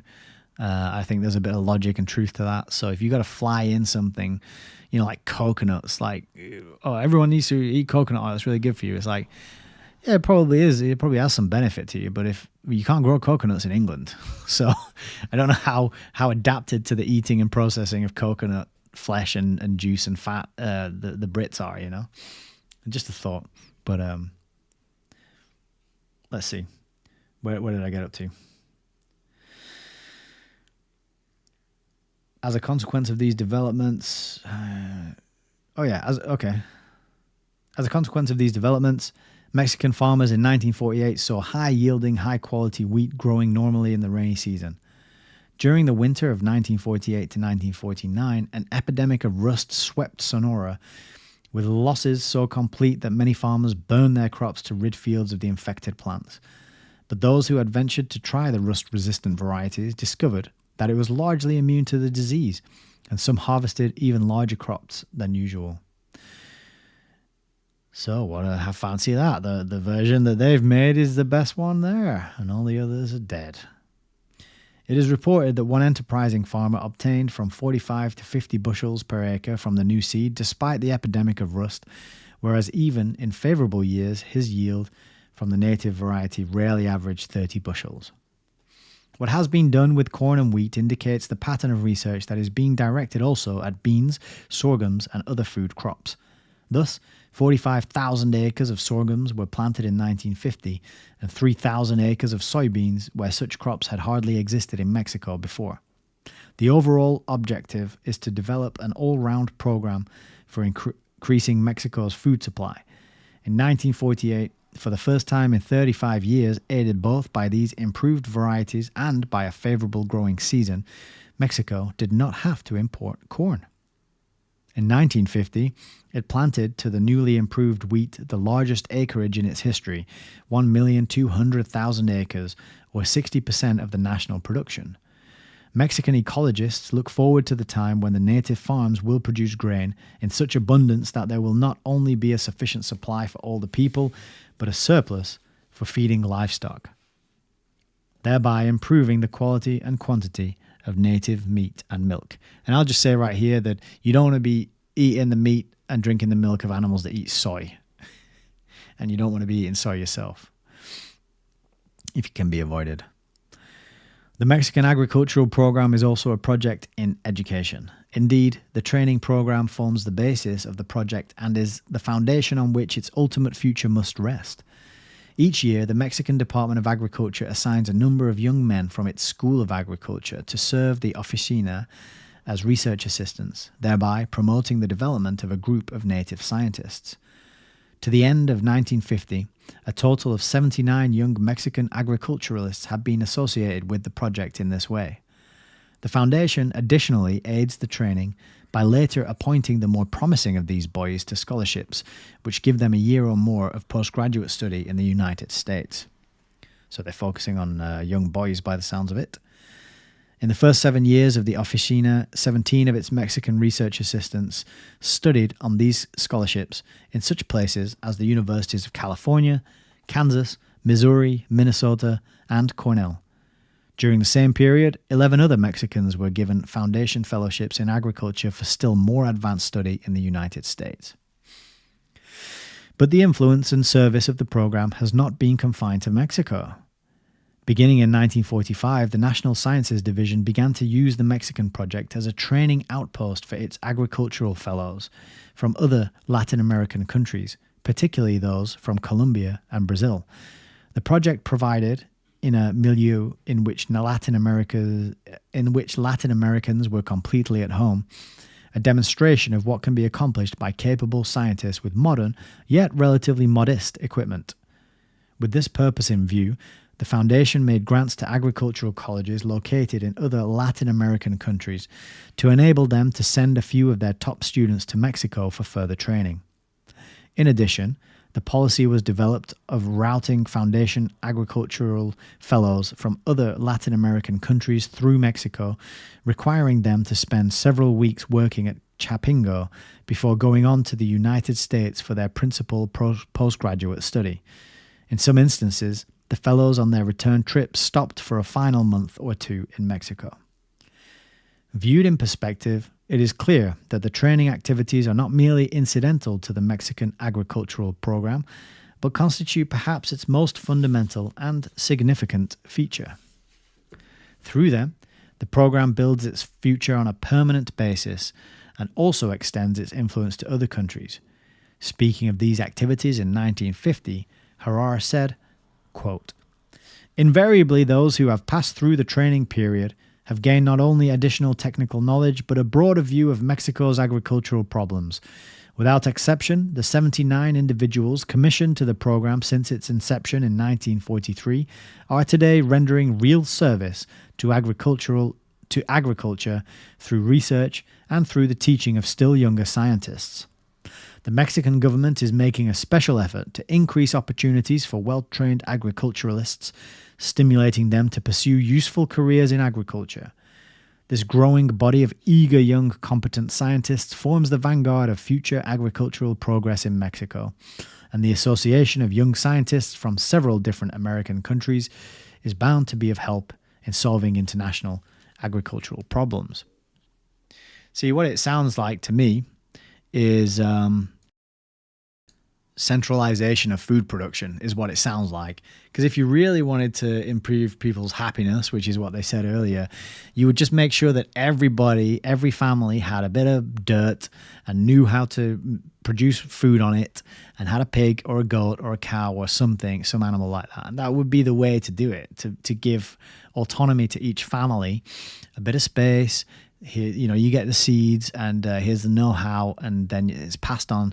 And that way, there's no centralized control, which is a weak point, isn't it? Like when wars break out, you gotta put your sanctions in place, and you gotta break down their supply lines. And that can't be done if everyone has what they need right there on their front doorstep or outside the back, in the backyard where they live. But they don't want that, obviously. But that's, to me, what a true solution would look like from people who actually cared about, getting people into healthy diets and giving them an ability to access to food that they should have. Part 3. News of this cooperative undertaking spread rapidly to other countries. It traveled by word of mouth from the returning fellows, visiting professors, and others who had personal contact with the project, and by the printed word of technical papers and other publications reporting the results of the researches and their application to crop improvement. Eventually, inquiries began to come from other Latin American countries, pointing to opportunities for similar programs in their lands and inviting the Rockefeller Foundation to collaborate. The first collaboration outside of Mexico was undertaken in 1949. When the foundation accepted an invitation from Colombia to inaugurate a program in corn and wheat. During the preceding 9 years, it had been cultivating agricultural opportunities and agricultural education in Colombia through fellowships and grants in aid, and a sound basis had been laid for cooperative research. Early in 1950, therefore, 2 members of the scientific staff in Mexico were assigned to Colombia, a geneticist and a field agronomist, to become the nucleus of a Colombian research group. The National University set apart space at the School of Agronomy in Medellin to provide experimental plots and laboratory facilities, and additional facilities were furnished at the Federal Experimental Station near Bogota. By the end of 1950, the first plantings had been made, the first seed harvested, and the program was actively underway. Because of the prior experience in Mexico, the Colombian project started abreast of the Mexican, at least as far as wheat breeding is concerned. For several of the wheat varieties tested, crossed, and developed in Mexico during the 1940s appeared to be well adapted to the soil and climate of Colombia. It is also significant of the widening influence of the Mexican program that a number of Colombian agricultural scientists are former fellows or scholars who were trained in Mexico. Some of these are actively associated with the foundation scientists in the Colombian program. By 1950, therefore, the Rockefeller Foundation was actively engaged with its own staff in conducting agricultural research and development in two countries, Mexico and Colombia. At that time, applications were in hand from 4 other Latin American governments exploring the possibilities of initiating similar joint efforts in their agriculture. It is as yet an open question as to how much further the Foundation will consider it desirable and possible to expand this work. In many quarters, the Mexico project has been cited as an example of what President Truman's Point 4 program could do on a larger scale. The undertaking also attracted the favorable attention of officials of the United Nations Food and Agricultural Organization. But already the influence of the work has ranged even farther. Reports from Asia indicate that accounts of what was done in Mexico have circulated there. The research findings and applications have been pointed to as evidence of what the export from Western countries of agricultural skill and technology might accomplish for hungry nations of the Far East. Essentially, it is only putting into practice the old principle of helping neighbors to help themselves. From its inception to the end of 1950, the Mexican program had involved an outlay of roughly $1.5 million by the foundation and was substantial additional sums by the Mexican government. Weighed against the results accomplished, the money expenditures have been trifling. Adventurous ideas have been set in motion which have the power to affect the welfare and happiness of millions of human beings, giving them all autoimmune conditions that we can then manage with our Rockefeller medicine products. Quick review of the chat. That is the plan. I'll just take a sip. I treated myself tonight. I got myself some nice sparkling San Pellegrino because I got kind of tired of just drinking flat, cold, slightly salted water. Being on a sort of largely carnivore diet, I'm not drinking much other than coffee in the morning and then water for the rest of the day. And today I was like, do you know what? I just want some bubbles and some fizz. So I got a bit of San Pellegrino. It's pretty nice. So Heidi's saying we need a lot more protein with age, way more. Yeah. The food pyramid is basically upside down. You don't want to be stuffing yourself with like pasta and grains and bread and all this kind of stuff. It's not what your body's made of. It's not what your body's designed to efficiently break down and utilize. It will keep you alive if you're, struggling and starving. Hasdak says, got an allotment just waiting for good weather. Fantastic. Good luck with that. I hope it is productive and you can get lots of tasty food out of it. Heidi says, chemical-based agriculture, and then it's a little vomit face. Hasdak, this is why wheat is bad for us. Yeah, and I'm sure there was probably some natural forms of wheat before they Frankensteined it. I bet there was some the old version. Do they call it the heirloom version of wheat? Probably wasn't anywhere near as bad. But after so long of breeding it and messing with it and prioritizing the high yield version, and is it any good for us now at this point, or is it just good for people who grow it and sell it? That's the question, isn't it? Okay. Lovely jubbly. I think that chapter was kind of dry, not too revealing, but I think we can kind of see how they are really looking at consolidating the food system, making sure the government is in control, or corporations are in control. Same thing.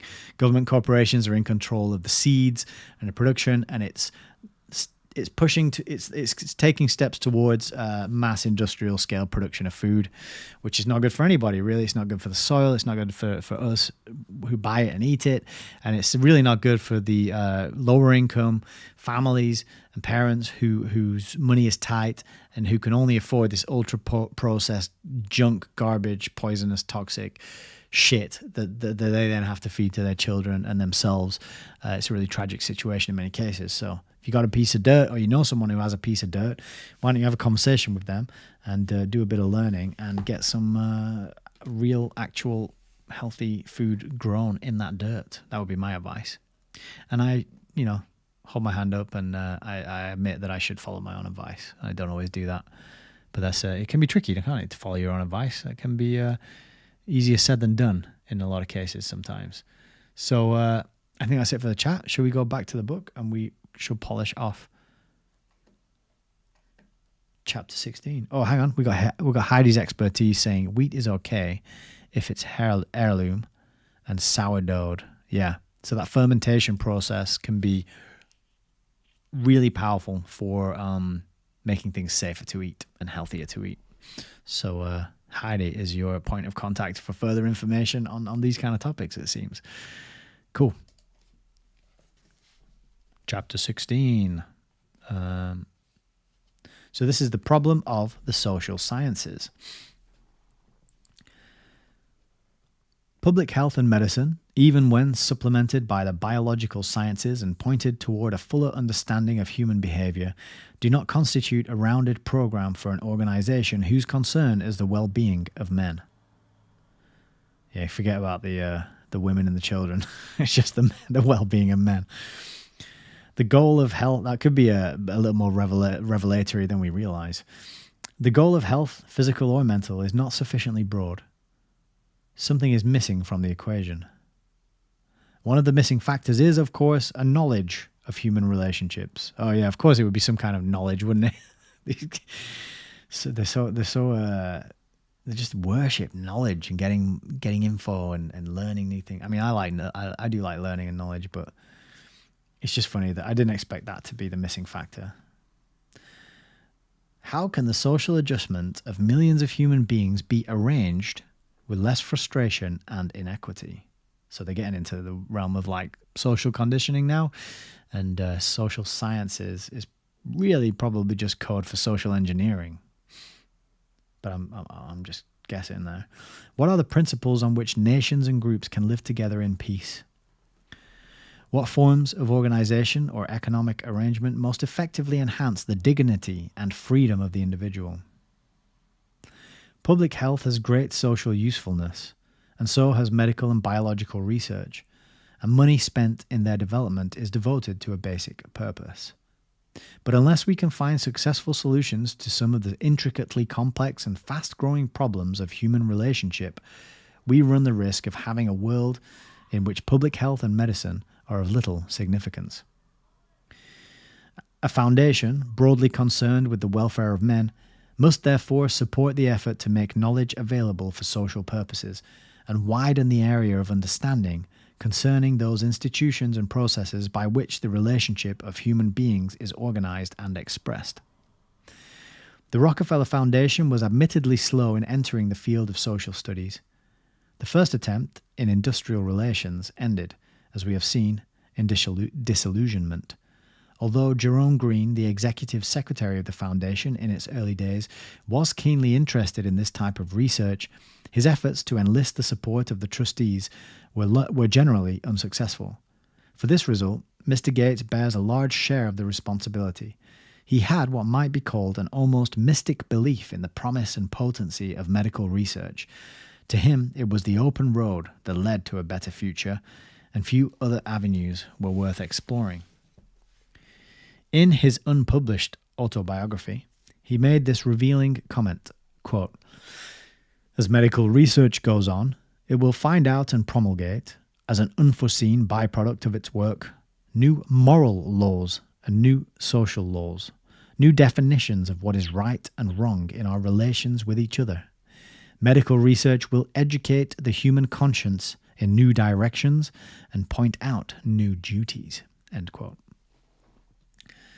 Moreover, Gates had a profound distrust of research in economics.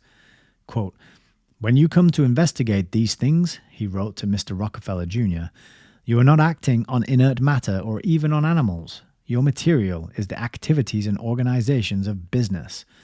Can you command this material as you can command the material of investigation in medical science? I fear not." When, in 1914, the trustees of the foundation appointed a committee of economists under the chairmanship of Professor Edwin F. Gay of Harvard, quote, "to make a selection of problems of economic importance which could be advantageously studied," Gates was vigorously opposed. "The fundamental principles of economics are well known," he said. "I believe it would be possible for us, with 1/10 the labor and trouble that we are proposing to spend on this investigation, to find out ways that will put a few fundamental economic facts into every home in the land." End quote. Today, 35 years later, Gates's argument, and particularly the illustrations which he used to bring about his points, seem like reflections from another world. Nevertheless, he succeeded in persuading the trustees to his point of view, and the proposals of Mr. Gay's committee were tabled. However, Green's influence resulted in the allocation of substantial sums to create and support the Institute of Government Research, later merged with the Brookings Institution, and other appropriations were made by the foundation in this same general field. Does anyone know anything about the Brookings Institution? The reason I'm pausing on that is because I was watching Reggie Watts' videos earlier today, and he's an American beatboxing, improvisational, singing, looping comedian. Videos on YouTube go way back. I used to watch him probably 10 years ago or something, and now he's on Saturday Night Live and big mainstream type stuff. But he just improvises lots of funny sounding random nonsense on stage, but he mentions the Brookings Institution, and he's as though he's from there. We at the Brookings Institution. I always thought it always stuck in my mind from his videos. I'd be interested to know what they are, if they're a kind of Tavistockian think tank and they're issuing beatboxing comedians to to influence the culture in some way. I don't know, but yeah, if anyone knows about that particular institution, let me know. Later merged with the Brookings Institution, and other appropriations were made by the foundation in this same general field. But by 1920, the foundation had, to all intents and purposes, been captured by the doctors. And while some grants were made in the following years for biology and cultural anthropology, the doors, although still ajar, were for the time being closed against practically everything except public health and medicine. In 1923, the decision of the Laura Spelman Rockefeller Memorial to make the social sciences its chief objective furnished another and conclusive reason for the Foundation's disinclination to enter the field. The memorial had a capital fund of $74 million established, as we have noted, by Mr. Rockefeller as a memorial to his wife to support certain welfare activities in which she was interested. It had encountered some difficulty in finding a field of operations not already preempted by the Foundation, in which its generous funds could advantageously be placed. In 1922, Beardsley Rummel, a young man in his late 20s who had been associated with Dr. James R. Angel, president of the Carnegie Corporation, and who had been trained in psychology, was appointed director of the memorial. The appointment was considered as perhaps a temporary arrangement, since the idea of consolidating the memorial with the Foundation had already been tentatively suggested. Rummel, however, was not a man to remain inactive in the face of opportunity. In October 1922, shortly after taking office, he submitted a memorandum to the trustees containing a bold plan to move the memorial bodily into the field of the social sciences, economics, sociology, political science, and the related subjects, psychology, anthropology, and history. Quote, "An examination of the openness of organizations in the field of social welfare," he said, shows as a primary need the development of the social sciences and the production of a body of substantiated and widely accepted generalizations as to human capacities and motives, and as to the behavior of human beings as individuals and in groups. All who work towards the general end of social welfare are embarrassed by the lack of that knowledge which the social sciences must provide. It is as though engineers were at work without an adequate development of physics and chemistry, or as though physicians were practicing in the absence of the medical sciences. The direction of work in the social field is largely controlled by tradition, inspiration, and expediency. So, sounds like we've got to get rid of those then. Get rid of tradition for sure. Rummel was under no misapprehension as to the Herculean task involved in his proposal. He admitted that the social sciences were very young, that the facilities for the collection and tabulation of data were meager, that university classroom instruction limited the possibility of contact with social phenomena, and that the research carried out by the universities was largely deductive and speculative on the basis of second-hand observations, documentary evidence, and anecdotal material. He admitted, too, that the subject matter of the social sciences was infinitely difficult. It cannot be brought into the laboratory for study, he said. Elemental phases are almost impossible to isolate, and important forces cannot be controlled and experimented with, but must be observed if, when, and as operative. But he insisted that, unless means are found for meeting the complex social problems that are so rapidly developing, our increasing control of physical forces may prove increasingly destructive of human values. Alva Johnson said of Rummel that he had a creative ignorance which prevents him from seeing the no thoroughfare, keep off the grass, don't trespass, and dead-end street signs in the world of ideas. That's a really good way to put it. Certainly, in the forbidding field of the social sciences, Rummel proceeded with vigor and shrewdness to implement his ideas. He set out to find strategic undertakings for financial support, as well as opportunities for dramatizing the importance of social studies. It must be admitted that for this activity, the environment of 1922 and 1923 was propitious. The social sciences had been given considerable impetus by the First World War. Mobilization for war had shown the need for economic intelligence, for reliable statistics on all sorts of subjects, for information, insofar as it could be obtained, about the amount, source, and composition of the national income, so that the scope of war activities could be planned. It also became necessary to know what the economy could produce. Were there limits on productivity beyond which a country could not go even in an emergency? Answers to such questions as these, which had been found essential to the conduct of war, were seen to be important also for peace. Organizations like the Brookings Institution and the National Bureau of Economic Research were beginning to function, and new ideas and new tools were in the making. Rummel concentrated on two main approaches: the creation of facilities for research and the increase in the number of able men working in the field. He believed that the facilities could most effectively be developed in the university. He was impressed by the stability of the university as an organization, by the presence there of a wide range of professional opinion, and by the existence, however inadequately developed in the social sciences, of scholarly and scientific standards of work.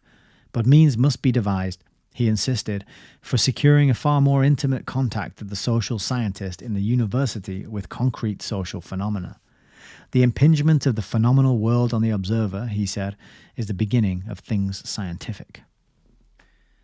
Consequently, the grants which the memorial made in its early days to support university research were focused on the idea of bringing together the various disciplines of the social sciences, economics, sociology, and political science, in a systematic investigation of concrete social problems.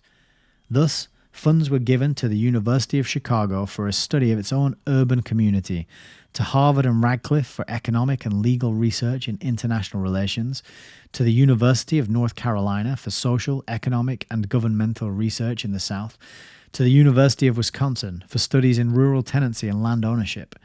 In all these cases, and in the score of others, the funds given by the memorial were not for buildings or new courses of instruction. They were for travelling expenses, leaves of absence, statistical and clerical assistance, or whatever facilities were necessary to place the investigator in the desired relationship to his problem. In addition to furnishing this opportunity for realistic studies, the memorial's plan had the incidental advantage of including a degree of collaboration between various academic departments within the university.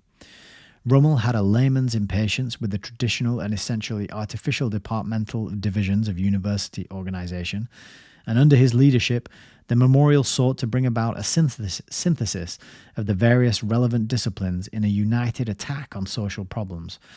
Perhaps its most ambitious undertaking in this direction was its participation, along with the General Education Board and the Rockefeller Foundation, in financing the Institute of Human Relations at Yale, involving an attempt to coordinate and invest with a certain physical unity a number of more or less scattered programs. For example, the activities of the university's Institute of Psychology and its Psycho Clinic for Child Study, the university's work in mental hygiene, the developments in psychiatry at the School of Medicine, and the related contributions of the social sciences fostered in the School of Law and the Graduate School. In the evolution of this project, the three Rockefeller boards ultimately appropriated sums in excess of $6 million. It must be admitted that in terms of its original declarations, the hopes of the Institute were not realized. It was planned in an era of expansiveness and was handicapped not only by the latitude of its title, but also by its inability to merge conflicting personnel and policies into a workable relationship. A unified and integrated program of research does not develop automatically from physical propinquity under a single roof. Propinquity, that's a new word for me. In more recent years, under new leadership and with a program reduced to feasible dimensions, it has made a significant contribution in psychiatry, psychology, and anthropology. The development of major university centers of research, both in the United States and abroad, became the most important part of the memorial's program. Chicago, Harvard, Columbia, Yale, Virginia, Texas, North Carolina, Stanford, Vanderbilt, the London School of Economics, the Deutsche Hochschule für Politik in Berlin, the University of Stockholm, and many others were assigned in developing rounded centers of social science research. This frequently involved fluid research funds appropriated to the university to be used in its own discretion, aid to university presses, the provision of special sums for publication, grants to enable a number of the centers to experiment with different types of training, emergency assistance to university libraries in continental Europe, whose books and periodicals in the social sciences had been depleted or destroyed by the war, and various other devices for stimulating and encouraging the development of techniques and teaching in the social studies. Approximately $20 million were appropriated for these general purposes, and during the 7 years of the memorial's operation in this field, it can be said, without exaggeration, that notable progress was made in securing recognition from university administrators and from trustees and officials of other foundations that research facilities and opportunities are essential for the social sciences, that such research is costly in terms of both time and money, and that the non-academic world is eager to profit by the results of scholarly investigation. As the work progressed, Rummel realized that it could not be confined strictly to university departments. Research without application is barren. It must be harnessed to the processes by which the results of research are given practical effectiveness. This proposition, as far as the social studies is concerned, leads at once in the direction of social technology, or social engineering, there it is, with its recognized divisions of business, law, public administration, and social work. Rummel believed that such schools should be included in the program of the memorial, and a number of appropriations of this type were made, particularly to schools of social work. 5 such schools were aided. The Atlanta School of Social Work, the New York School of Social Work, the schools at Tulane University and the University of Chicago, and the National Catholic School of Social Service. A lot of more than $1.75 million was appropriated for this purpose by the memorial and later by the foundation, and the strategic value of the investment was demonstrated in the decade following the Depression, when the federal government, in its greatly enlarged social service program, demanded and secured the type of professionally trained personnel which these schools were helping to develop. Moreover, special research agencies were coming into existence which were not directly connected with particular universities, but which were playing a part whose significance could not be overlooked. Perhaps the most immediately important example, and one with the creation of which Rummel was himself actively identified, was the Social Science Research Council. Organized in 1923 to correlate and stimulate research in the social sciences, and modeling its plans on the successful activities of the National Research Council in the physical sciences, it became the most important instrumentality in America for furthering intercommunication between students of social problems and sponsoring cooperative research among the several disciplines. The grants which the memorial made to this council were extensive, and the same pattern of support was maintained during the 20-year period which in 1929 followed the consolidation of the memorial with the foundation. The Brookings Institution, the Institute of Pacific Relations, and the National Bureau of Economic Research were also among the special agencies which were substantially aided by the memorial during the brief span of its existence. Here, too, a relationship was established, which was followed in later years by the foundation. I'm going to have to take a bit of a pause there for a swig.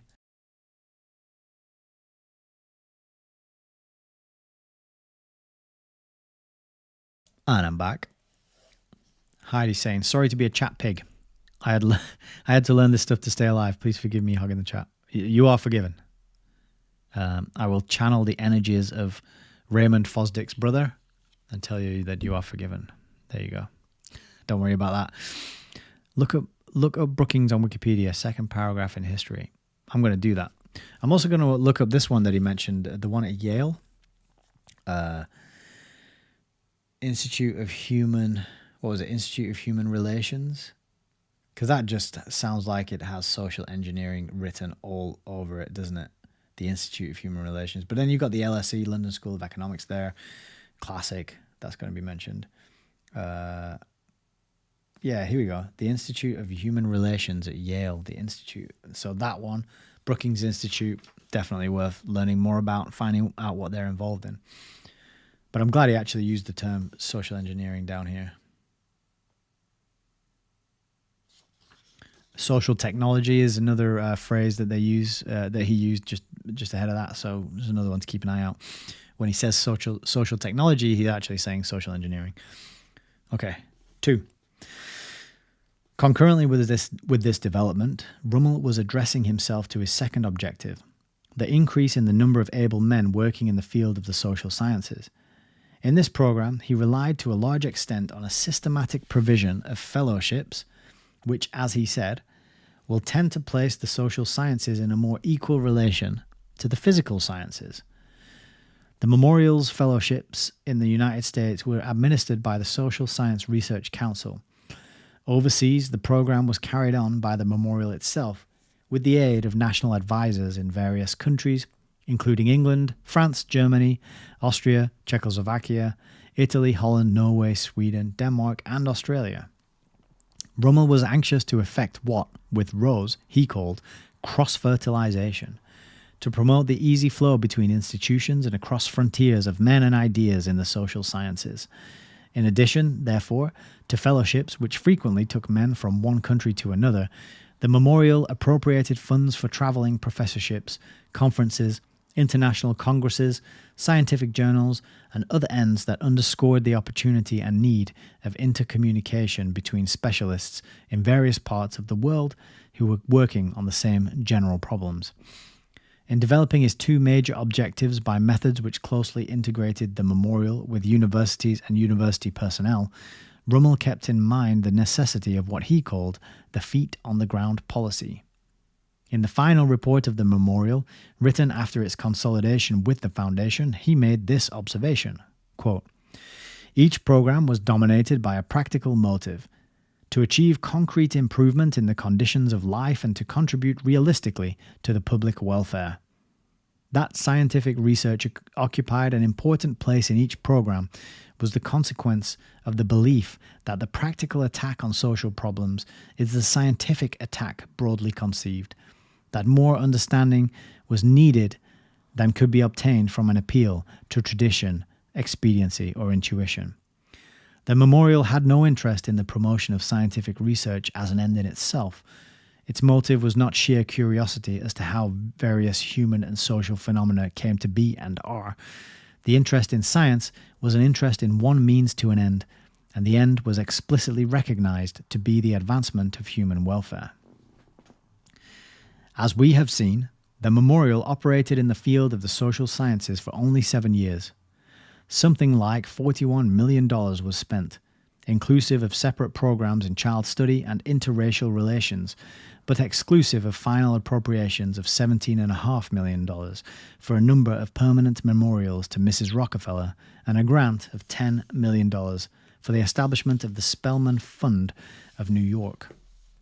The memorial, under Rummel's leadership, was criticized in some quarters for lavish spending, but as Rummel said in his report to the trustees in 1922, when he first presented the prospectus for the social sciences, quote, "The problem of policy for the memorial is not the problem of a single year's activities.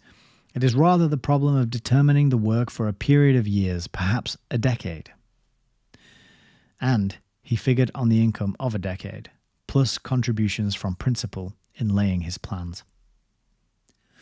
When the memorial was merged with the foundation in 1929, Rummel retired as director, and his place in the new division of the social sciences of the foundation was taken by Edmund E. Day, professor of economics at Harvard and later dean of the School of Business Administration at Michigan, who had been associated with Rummel in the work. Rummel was a layman and an administrator. He always insisted that his job was with social scientists rather than with social science.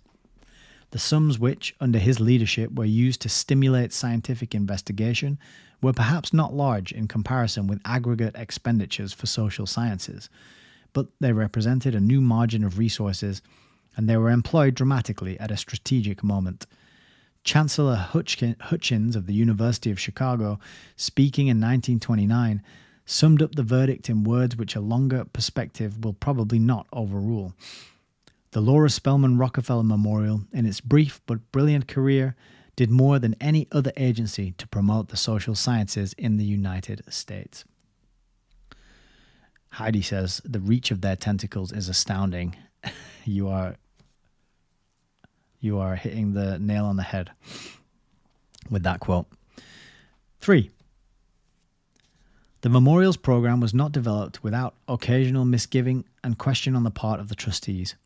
The field of the social sciences presented perplexing difficulties which did not attach to any other board activity which the Rockefeller boards had hitherto undertaken. It was a new field, and it involved serious possibility of public misunderstanding. Still vivid in the minds of some of the trustees was the recollection of the congressional investigation and the bitter criticism which had followed the Foundation's attempt 10 years earlier to make some approach to the problem of industrial relations. In 1924, the executive committee of the memorial was requested by the trustees to make a study of certain troublesome questions of policy and to discuss them with 4 men outside the board who had their complete confidence: Dr. Vincent, Dr. Rose, Dr. Buttrick, and Dr. Abraham Flexner. These questions involved the wisdom of supporting research in so-called controversial issues, and the trustees themselves had been unable to come to an agreement as to a definition of the adjective. As a result of this study, a memorandum which met the views of all concerned was prepared and adopted as a statement of official policy. The principles which it laid down seem even today to provide a conservative basis for foundation activity in the social science field, and for that reason, the gist of it is presented in the following paragraphs. The present memorandum proposes to indicate principles which affect the ability of the memorial to become associated with projects in the field of social science. Certain principles would seem to make association undesirable. It appears advisable, 1. Not to contribute to organizations whose purposes and activities are centered largely in the procurement of legislation. 2. Not to attempt directly under the memorial to secure any social, economic, or political reform. 3. Not to contribute more than a conservative proportion towards the current expense of organizations engaged in direct activity for social welfare. 4. Not to carry on investigations and research directly under the memorial except for the guidance of the memorial. 5. Not to attempt to influence the findings or conclusions of research and investigations through the designation of either personnel, specific problems to be attacked, or methods of inquiry to be adopted, or through indirect influence in giving inadequate assurances of continuity of support. 6. Not to concentrate too narrowly on particular research institutions, incurring thereby the danger of institutional bias. Certain principles would seem to make assistance from the memorial desirable. It appears appropriate. 1. To offer fellowships to students of competence and maturity for study and research under the supervision of responsible educational and scientific institutions. 2. To contribute to agencies which may advance in indirect ways scientific activity in the social field. 3. To make possible the publication of scientific investigations sponsored by responsible institutions or organizations through general appropriations to be administered in detail by the sponsoring agency. 4. To contribute toward the expenses of conferences of scientific men for scientific purposes. 5. To make possible, under the auspices of scientific institutions, governmental agencies, or voluntary organizations, demonstrations which may serve to test, to illustrate, or to lead to more general adoption of measures of a social, economic, or governmental character which have been devised, studied, and recommended by responsible agencies. 6. To support scientific research on social, economic, and governmental questions when responsible educational or scientific institutions initiate the request, sponsor the research, and assume responsibility for the selection and competence of the staff and the scientific spirit of the investigations. Easy peasy. In 1928, a second statement of policy by the trustees of the memorial contained, in addition to the foregoing points, another point of significance, which had not been elaborated in the first. Quote, subjects of a controversial nature cannot be avoided if the program is to concern itself with the more important aspects of modern social life. In fact, successful treatment of issues of a controversial sort would be so important a contribution to the fundamental objectives of the program that the existence of militant differences of opinion cannot be thought to preclude the promotion of inquiry under appropriate auspices. These statements of policy were officially adopted by the Foundation at the time of the consolidation with the Laura Spelman Rockefeller Memorial. It'd be interesting to see what they ended up working on with all those stipulations in place, I think. Let's just see if we can improve the focus there. Looks a bit blurry to me. Hope that's coming through all right, though. Part 4. Where are we at? When the Foundation took over from the Memorial in 1929, the responsibility for the social sciences... Okay, let me just restart that. I totally messed that up. 4. When the Foundation took over from the Memorial in 1929, the responsibility for the social sciences, it took over a well-articulated program, and in the next 2 decades, under the successive administrations of Mr. Day, Miss Sydnor Walker, and Joseph H. Willits, the policy, with frequent modifications and shifted emphases, was a projection of the beginnings made under the Memorial. This new period coincided with an era of revolutionary change not only in the United States, but around the world. Hardly had Day's administration begun when the financial crash of 1929 shattered the complacency of businessmen and economists. The Depression, with all its abnormal concomitants, was followed by the Second World War, so that the 2 decades of work in the social sciences by the Foundation spanned a period of swiftly mounting change. Day's main emphasis, like Rummel's, was on the university and university research. He believed that the university centers of advanced training constitute the source of the stream of competent personnel and scientific standards which are often so conspicuously lacking in the social studies. He was under no illusion as to the difficulties to be faced. Practically all the sciences have sprung initially from philosophy, he said. The introduction of laboratory methods enabled the natural sciences to make a rather complete separation, and the medical sciences made the same break later. The social sciences are still in the process of establishing their independence. We have thus virtually to break an academic pattern. We have to establish a new academic mold. Consequently, under Day's brilliant and challenging leadership, foundation aid was concentrated on high-grade university centers selected on a regional basis both in the United States and abroad, and Rummel's program in this direction was expanded and developed.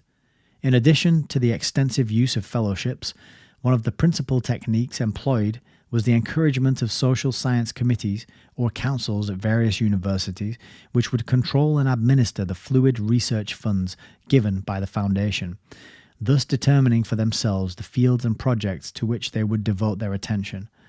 This device, in the years between 1929 and 1934, resulted in the appropriation by the foundation of over $2 million. In addition, 3 major fields of special interest were laid out for intensive support: international relations, economic stabilization, and public administration. These fields are briefly discussed in the following paragraphs, although certain aspects of them are reserved for a later chapter. International relations. Some support in this area had been given by the memorial, but because of the critical nature of the times, it was stepped up under the foundation in the early 30s. Substantial grants for research, conference, and publication were made to a great variety of organizations, both in the United States and abroad, including the Foreign Policy Association, the Council on Foreign Relations, Rockefeller, the Institute of Pacific Relations, the Fiscal Committee of the League of Nations, the Royal Institute of International Affairs in London, the Graduate Institute of International Studies, the Centre d'études politiques étrangères in Paris, the Notgemeinschaft der Deutschen Wissenschaft, Berlin, the Institute of Economics and History at Copenhagen, and a dozen others. Well, that's definitely a page worth tabbing, isn't it? Starting at the bottom there. So that's all the major think tanks and all the major international kind of bogeymen groups that people who research, actual reality often end up hearing about. Council on Foreign Relations, Royal Institute for International Relations. Royal Institute for International Affairs, not Relations. Getting my think tanks mixed up. So, pretty revealing there. Economic stabilization. In the early 30s, the conditions prevailing around the globe gave overwhelming evidence of the importance of scientific study of the intricacies of economic stability. No other problem that faced the world at that time offered so supreme a challenge to available resources of scientific method and personnel.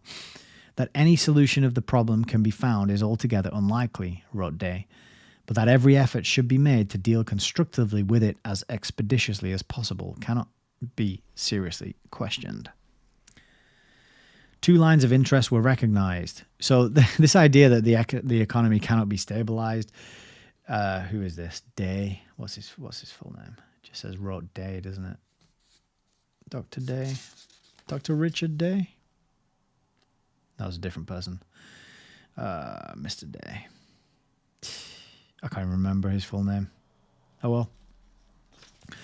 Anyway, him saying that it's impossible to stabilize the economy sounds to me like, it reminds me of that quote, which is, it's impossible to convince a man of a thing when his salary depends on him believing the opposite.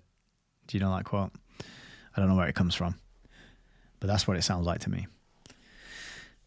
2 lines of interest were recognized. Number 1, the improvement of the statistical record of cyclical change and sharper identification of the causal factors involved. 2. The encouragement of studies designed to develop and perfect appropriate practical measures for minimizing the damaging effects of economic instability.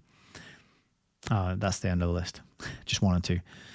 Towards these 2 interests, in the early 30s and extending throughout the decade into the next, extensive grants which ran literally into millions of dollars were appropriated by the Foundation to research organizations around the world, such as the National Bureau of Economic Research, the Financial and Economic Intelligence Section of the League of Nations, the Social Science Research Council, the Brookings Institution, the Austrian Institute for Trade Cycle Research, the Dutch Economic Institute, the London School of Economics, and many others.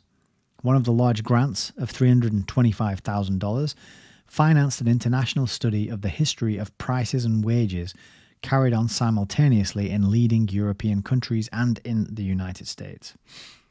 The study was planned by Professor Edwin F. Gay of Harvard and Sir William Beveridge of the London School of Economics, with the idea of providing a framework for subsequent surveys of economic and social development and giving statistical data of a dependable sort for measuring numerous phases of fundamental change.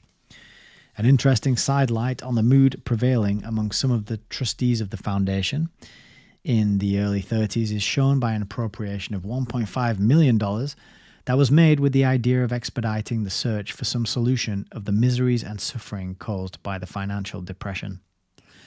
The expenditure was placed in the hands of a special committee of the trustees.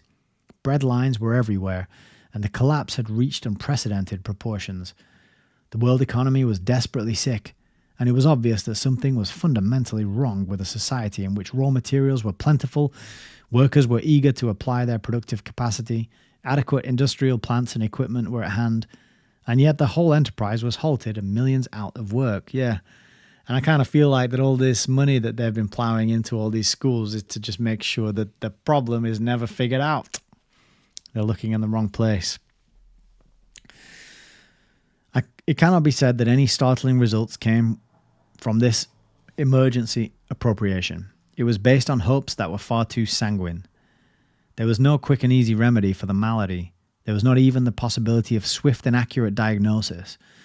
Under this appropriation, grants were given for research and study of current phenomena to organizations like the Brookings Institution, the Social Science Research Council, the American Municipal Association, the American Public Welfare Association, and the National Association of Housing Officials. In other words, it was a continuance of the same kind of work on which the Foundation was already engaged. The trustees discovered that economic maladjustment is a long-term problem and that there is no shortcut to a cure. 2 years later, the unexpended balance of this appropriation was returned to the General Fund, and the activity was merged with the regular work of the Social Sciences Division. Public administration. This program, which fringed out into the broad area of community planning, had as its core the idea of adequate training for government personnel, particularly in the federal services. The rapid expansion of government activities in the 30s, with the attendant problems of recruitment, called for new methods and techniques of training, and the universities seemed to provide the best means of supplying the need. Accordingly, the Foundation made grants for this purpose to the universities of California, Chicago, Cincinnati, Harvard, Minnesota, Virginia, and the American University in Washington, D.C. The grant to Harvard helped to organize the activity in public service training on a graduate level, and the work was the forerunner of the Graduate School of Public Administration established later through the generous gift of Lucius N. Littauer. At the American University in Washington, other pioneer work was undertaken. The federal administration had charged the Civil Service Commission with the task of formulating plans for providing career positions in the federal service and for improving the level of competence, both through recruitment and in-service training. Since it was believed that there was a definite advantage in having this program carried on outside government circles, the experiment was inaugurated at the American University. Foundation assistance also went to the National Institute of Public Affairs, which directed in Washington the recruitment of college graduates as interns in practical career service training in various federal departments and agencies. Further foundation aid was given to the Public Administration Committee of the Social Science Research Council in its efforts to study and reduce to usable form the experience that was accumulating as the government faced new problems and expanded its administrative activities. So here we're getting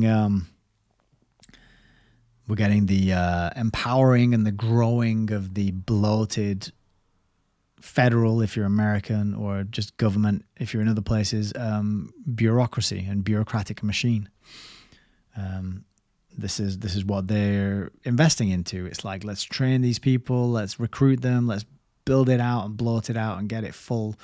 Of here in the UK, we've got the civil servants, and they have, I don't know, I'm not even sure what they do. But they're funding it, and the Rockefellers are making that the case. And then, of course, when you have more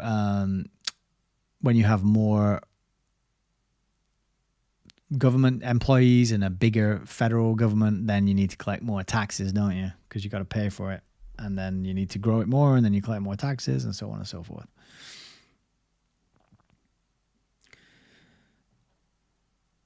It is perhaps significant of the interest of the Foundation in this field of training for government service to note that over 3 decades it appropriated approximately $11 million for this purpose.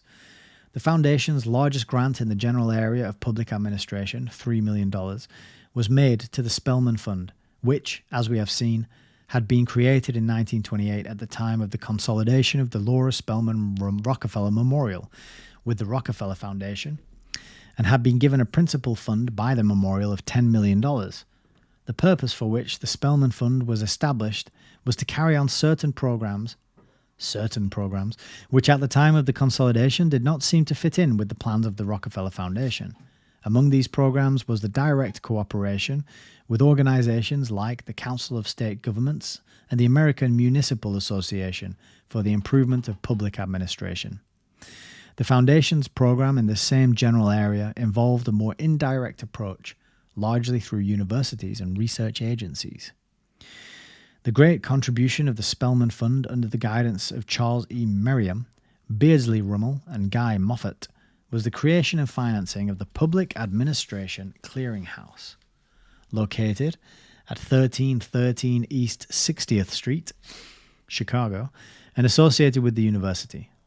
The building and the experiment, now widely known as 1313, have served to bring together, in close cooperation, 21 organizations of public officials which represent functional operations of government, such as welfare, finance, public works, personnel, and city management. Through these organizations, such as the International City Managers Association, the American Public Works Association, and the Civil Service Assembly, officials are kept in touch with the results of administrative experience and of research in their respective fields. In other words, the main objective of 1313 is to help associations of public officials to provide for their members much the same kind of service that lawyers or doctors expect from their professional societies, or businessmen from their trade associations, the general improvement of standards, the exchange of ideas, and the development of esprit de corps and stricter codes of ethics. These associations were further aided by the Spellman Fund in studies and research in connection with important demonstration projects and administrative experiments. For example, the Municipal Finance Officers Association had developed uniform accounting classifications and terminology and model forms for municipal accounting and budgetary control. The American Public Works Association has produced standard specifications for public works construction. The assets of the Spellman Fund were inadequate to carry this creative program to completion, and the Foundation's appropriation supplied the necessary means. As we have noted, the Spellman Fund has now been wound up, but in 1313 it has left behind it a monument of permanent usefulness. Very good. It's quite interesting that despite all that funding into the, all that funding into international relations, they basically said at the end of it, we didn't really manage to get anything useful done. That's because what they actually got done is probably not what they want to admit to and write in this book. That would be my guess. Part 5. Such in barest outline was the Foundation's program in the social sciences during the early and middle 30s. Its ramifications were so extensive that it is difficult to discuss them without getting lost in a sea of detail. One is tempted to single out certain special items, like the financing of the Encyclopedia of the Social Sciences, or the extensive support given to the Committee on the Costs of Medical Care, which, under the chairmanship of Dr. Ray Lyman Wilbur, wrote a report that constituted a landmark in the long struggle to bring modern medicine to the people who need it. But most of the emphasis throughout this period was on institutional research and the philosophy behind it. As we have seen, was based on the belief that the understanding and control of human phenomena lie in the scientific analysis and appraisal of facts. The techniques, so you're starting to see here this thing creeping in that if you can't measure it and account for it scientifically, then it doesn't exist and it's not worth talking about or learning about and this is where you're getting that kind of removal of metaphysics. Just get rid of metaphysics, dunk it. We don't need it because you can't measure it and prove it according to the scientific method. The techniques of social studies had lagged so far behind those of the natural or laboratory sciences that concentrated efforts were necessary to break down the old classical methodology and give impetus to a new kind of realism in social research. In 1934, a committee of the trustees of the Foundation, after an extended study, expressed the belief that the time had come for a shift of emphasis. The committee felt, perhaps in an excess of optimism, the author of this history was its chairman, that the attempt of the Foundation to try to establish in the universities an empirical basis for the social sciences had been reasonably successful. It seems to your committee, said the report, that we now have the opportunity to see whether we cannot assist in applying to concrete problems of our social, political, and industrial life some of the ideas and data which research all over the world is rapidly developing. This would not mean, of course, the relinquishment of research as a method. It would mean that we have no interest in the promotion of research as an end in itself. We are interested in it as a means to an end, and the end is the advancement of human welfare. The mere accumulation of facts untested by practical application is in danger of becoming a substitute rather than a basis for collective action. The committee took particular exception to the fluid research funds granted by the Foundation to the universities to be used for research projects in their discretion and judgment, and it called attention to the fact that these projects ranged over wide fields from the study of constitution of classical Greek cities to the social life of the Navajo Indian. The committee complained of the lack of any systematic integration or concentration by the universities in administering the funds, and went on to make this comment, quote, "From such inquiry as we have been able to make, we are not convinced that within some of the universities aided considerations of faculty politics do not occasionally play a part in determining distribution of these blanket research funds. Consequently, the best and most promising research projects do not always find support. Certainly in such a vast array of projects as is financed by our social science grants, it cannot always be true that the best judgment is shown or the best brains employed. On the other hand, the fluid fund in the social sciences has served the purpose for which it was devised. It has helped to build up and stabilize the habit and desire in university faculties to do research work. However faulty critical judgment and discrimination may have been in the administration of these funds by university authorities, the impetus towards a realistic type of research has been genuine." And there's a footnote saying, "The best analysis of the experience of those social science research committees which any university has made and published was that done for Columbia University by Professor James Bonbright. It states their strengths and weaknesses in a constructive and judicial manner." As a result of this report, that part of the older program which concentrated support behind the idea of building up general university research was largely abandoned, and the emphasis was shifted to more specific fields of research and application, in the hope of making a realistic contribution to contemporary problems. In other words, the new program, if such it could be called, was centered although by no means exclusively, on specific problems like international relations and social security, which had already been extensively developed in the work of both Rummel and Day. The university, however, and its facilities for research continued to be one of the main supports of the foundation in putting this new program into effect, and even the program itself had to be modified by the necessities of the coming years. In 1937, Day resigned from the foundation to take the presidency of Cornell University, and after a year in which Miss Sydnor Walker served as acting director of the Social Sciences Division, Joseph H. Willits, who had been head of the Wharton School of Finance and Commerce of the University of Pennsylvania, was appointed to the vacancy. Day's final appraisal of the developments that had occurred in the attitude of the universities towards the social sciences is significant. Quote, "During the past decade, notable changes have taken place in institutional centers of research in the social sciences. The universities now recognize the importance of realistic training and research and are assuming the responsibility for providing them. The social scientist is relied upon to an increasing extent in American public life. His opportunities to participate in the handling of complex contemporary problems are numerous, and sometimes too insistently presented by laymen who are over-sanguine as to the results to be achieved by the application of scientific knowledge. Continued study in the university and in the community outside should in time enable the social scientist to meet these expectations." That's chapter 16. All wrapped up, done and dusted. I did find that one pretty dry. To my mind, the most useful kind of info we got there was the admission of the funding and the linking to Royal Institute of International Affairs, Council on Foreign Relations, the think tanks, these powerful think tanks that are the sort of unelected movers and shakers, the ones that don't get talked about. There's a famous quote, wasn't there, where Hillary Clinton spoke at the Council on Foreign Relations and she was happy that her office had been moved nearer to them. And she said, "Now I don't need to travel so far to find out what it is that I need to think and do and say." Some quote like that, some video of her saying that I saw. So it's very significant and quite alarming and revealing that the Rockefeller money is funding these.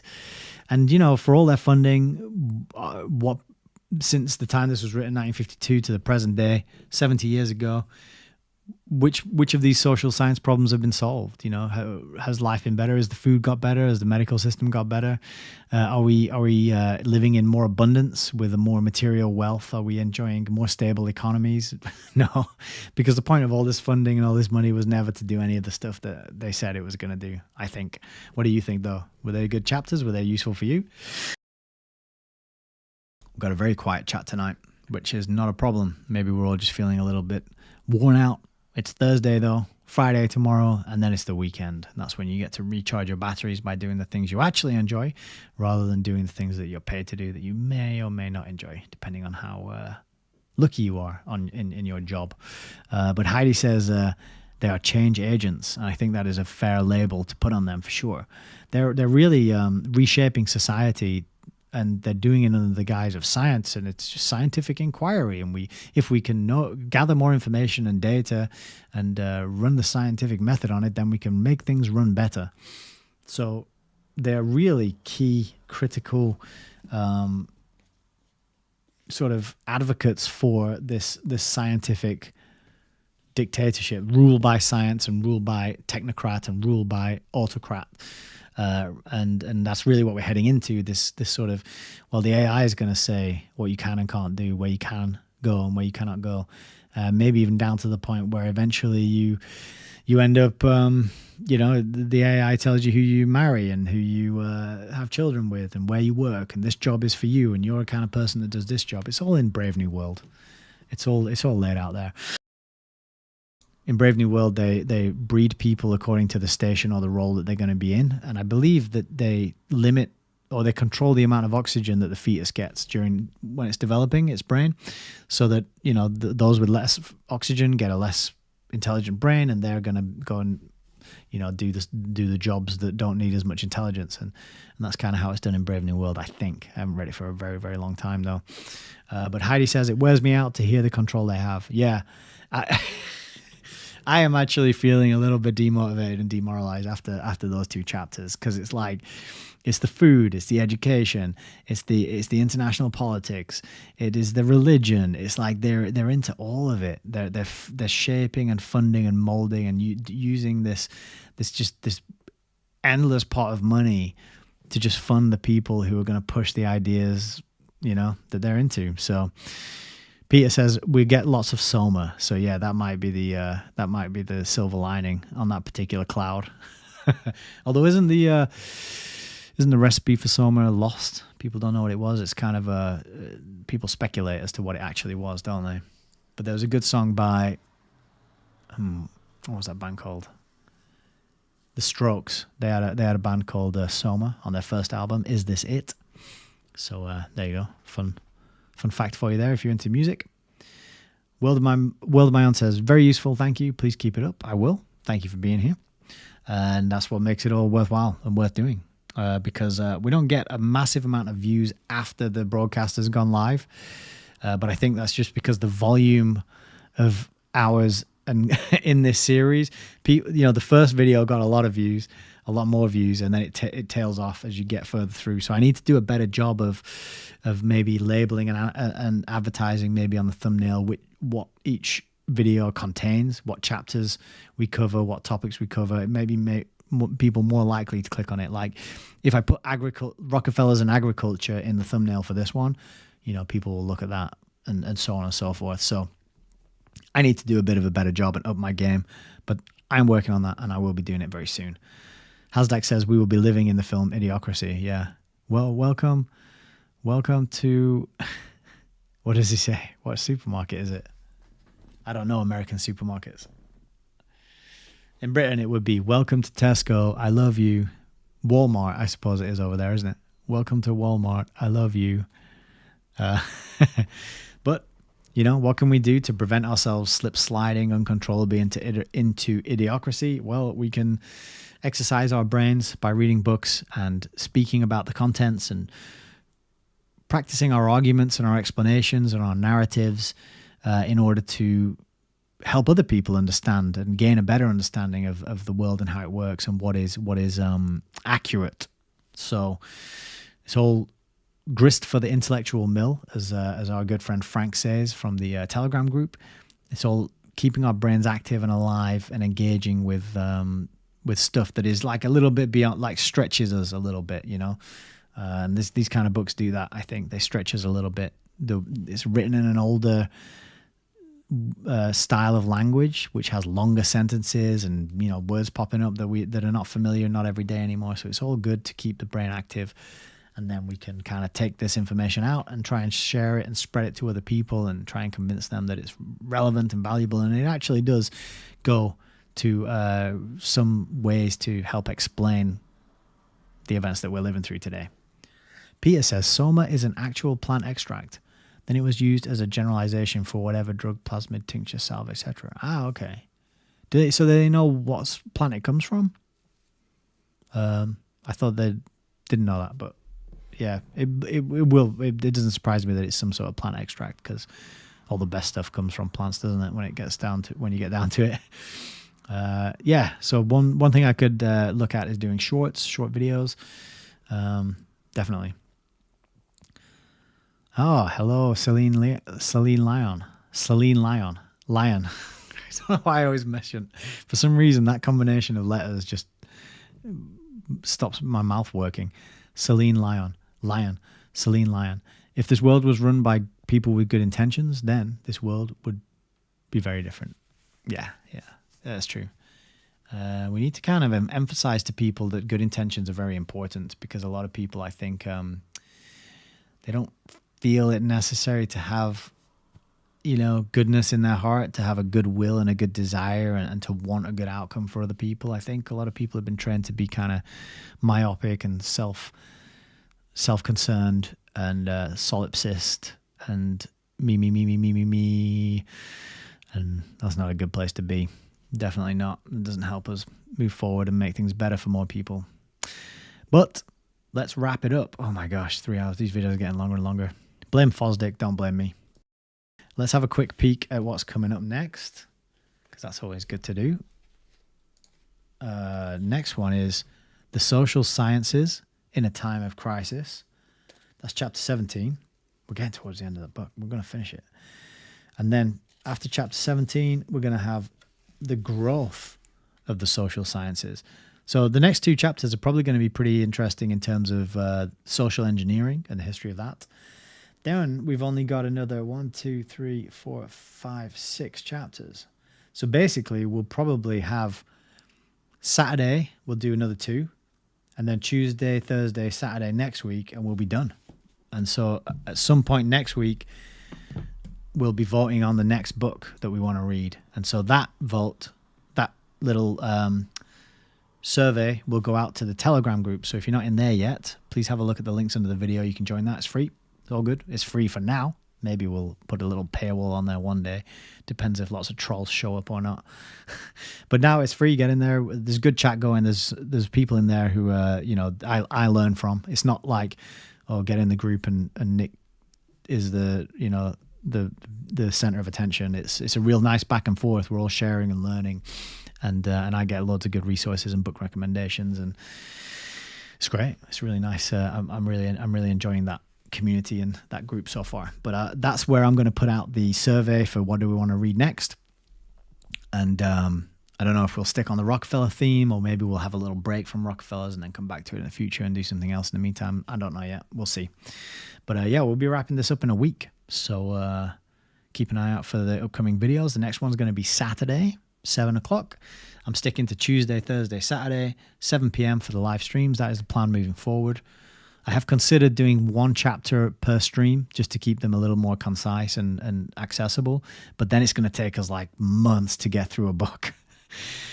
So I'm still kind of weighing up the best way to do it. But for now, I'm really grateful to have you here. And that's all I can say, really. There's nothing more to say. It's Thursday, almost the weekend. Look ahead and take care of yourselves and each other. Enjoy the rest of your evening, Hasdak. And go and enjoy Owen Benjamin's stream. Yeah, I haven't checked in on one of those for a while since he kicked me out of his Telegram group.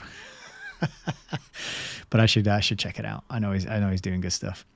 Yeah, so that's it from me, I think. Thank you very much. Let's meet again Saturday night, and we'll crack on with another 2 chapters, learning all about the Rockefellers' involvement and funding of the social engineering that we are seeing all around us and that we have lived through. But the very fact that we're here reading this book and we're aware of the Rockefellers means that the social engineering hasn't worked on us.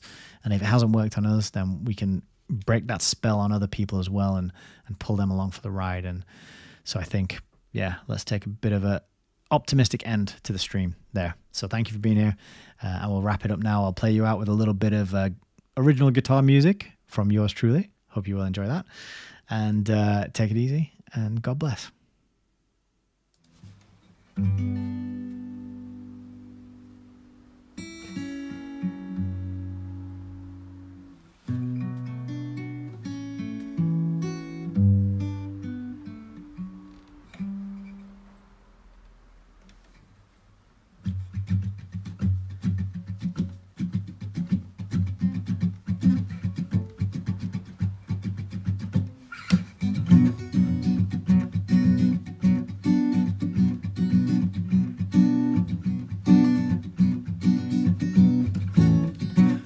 Control is how the cunts roll. Control is how the cunts roll. Control is how the cunts roll. Control is how the cunts roll. Control is how the cunts roll. Control is how the cunts roll. So you think you're free? Just try and do something without money. When the rivers are dry, just see how good your piles of cash taste when you fry them in your non-existent butter. Control is how the cunts roll. Control is how the cunts roll. Control is how the cunts roll. Control is is how the cunts roll. Control is how the cunts roll. Control is how the cunts roll. And it's always been a battle between freedom and the slaves. Our controllers don't want us to see that we have the power to change.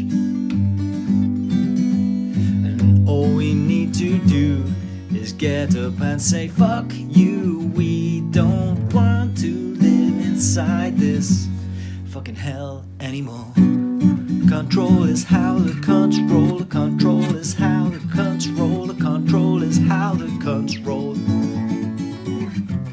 Control is how the cunts roll. Control is how the cunts roll. Control is how the cunts roll.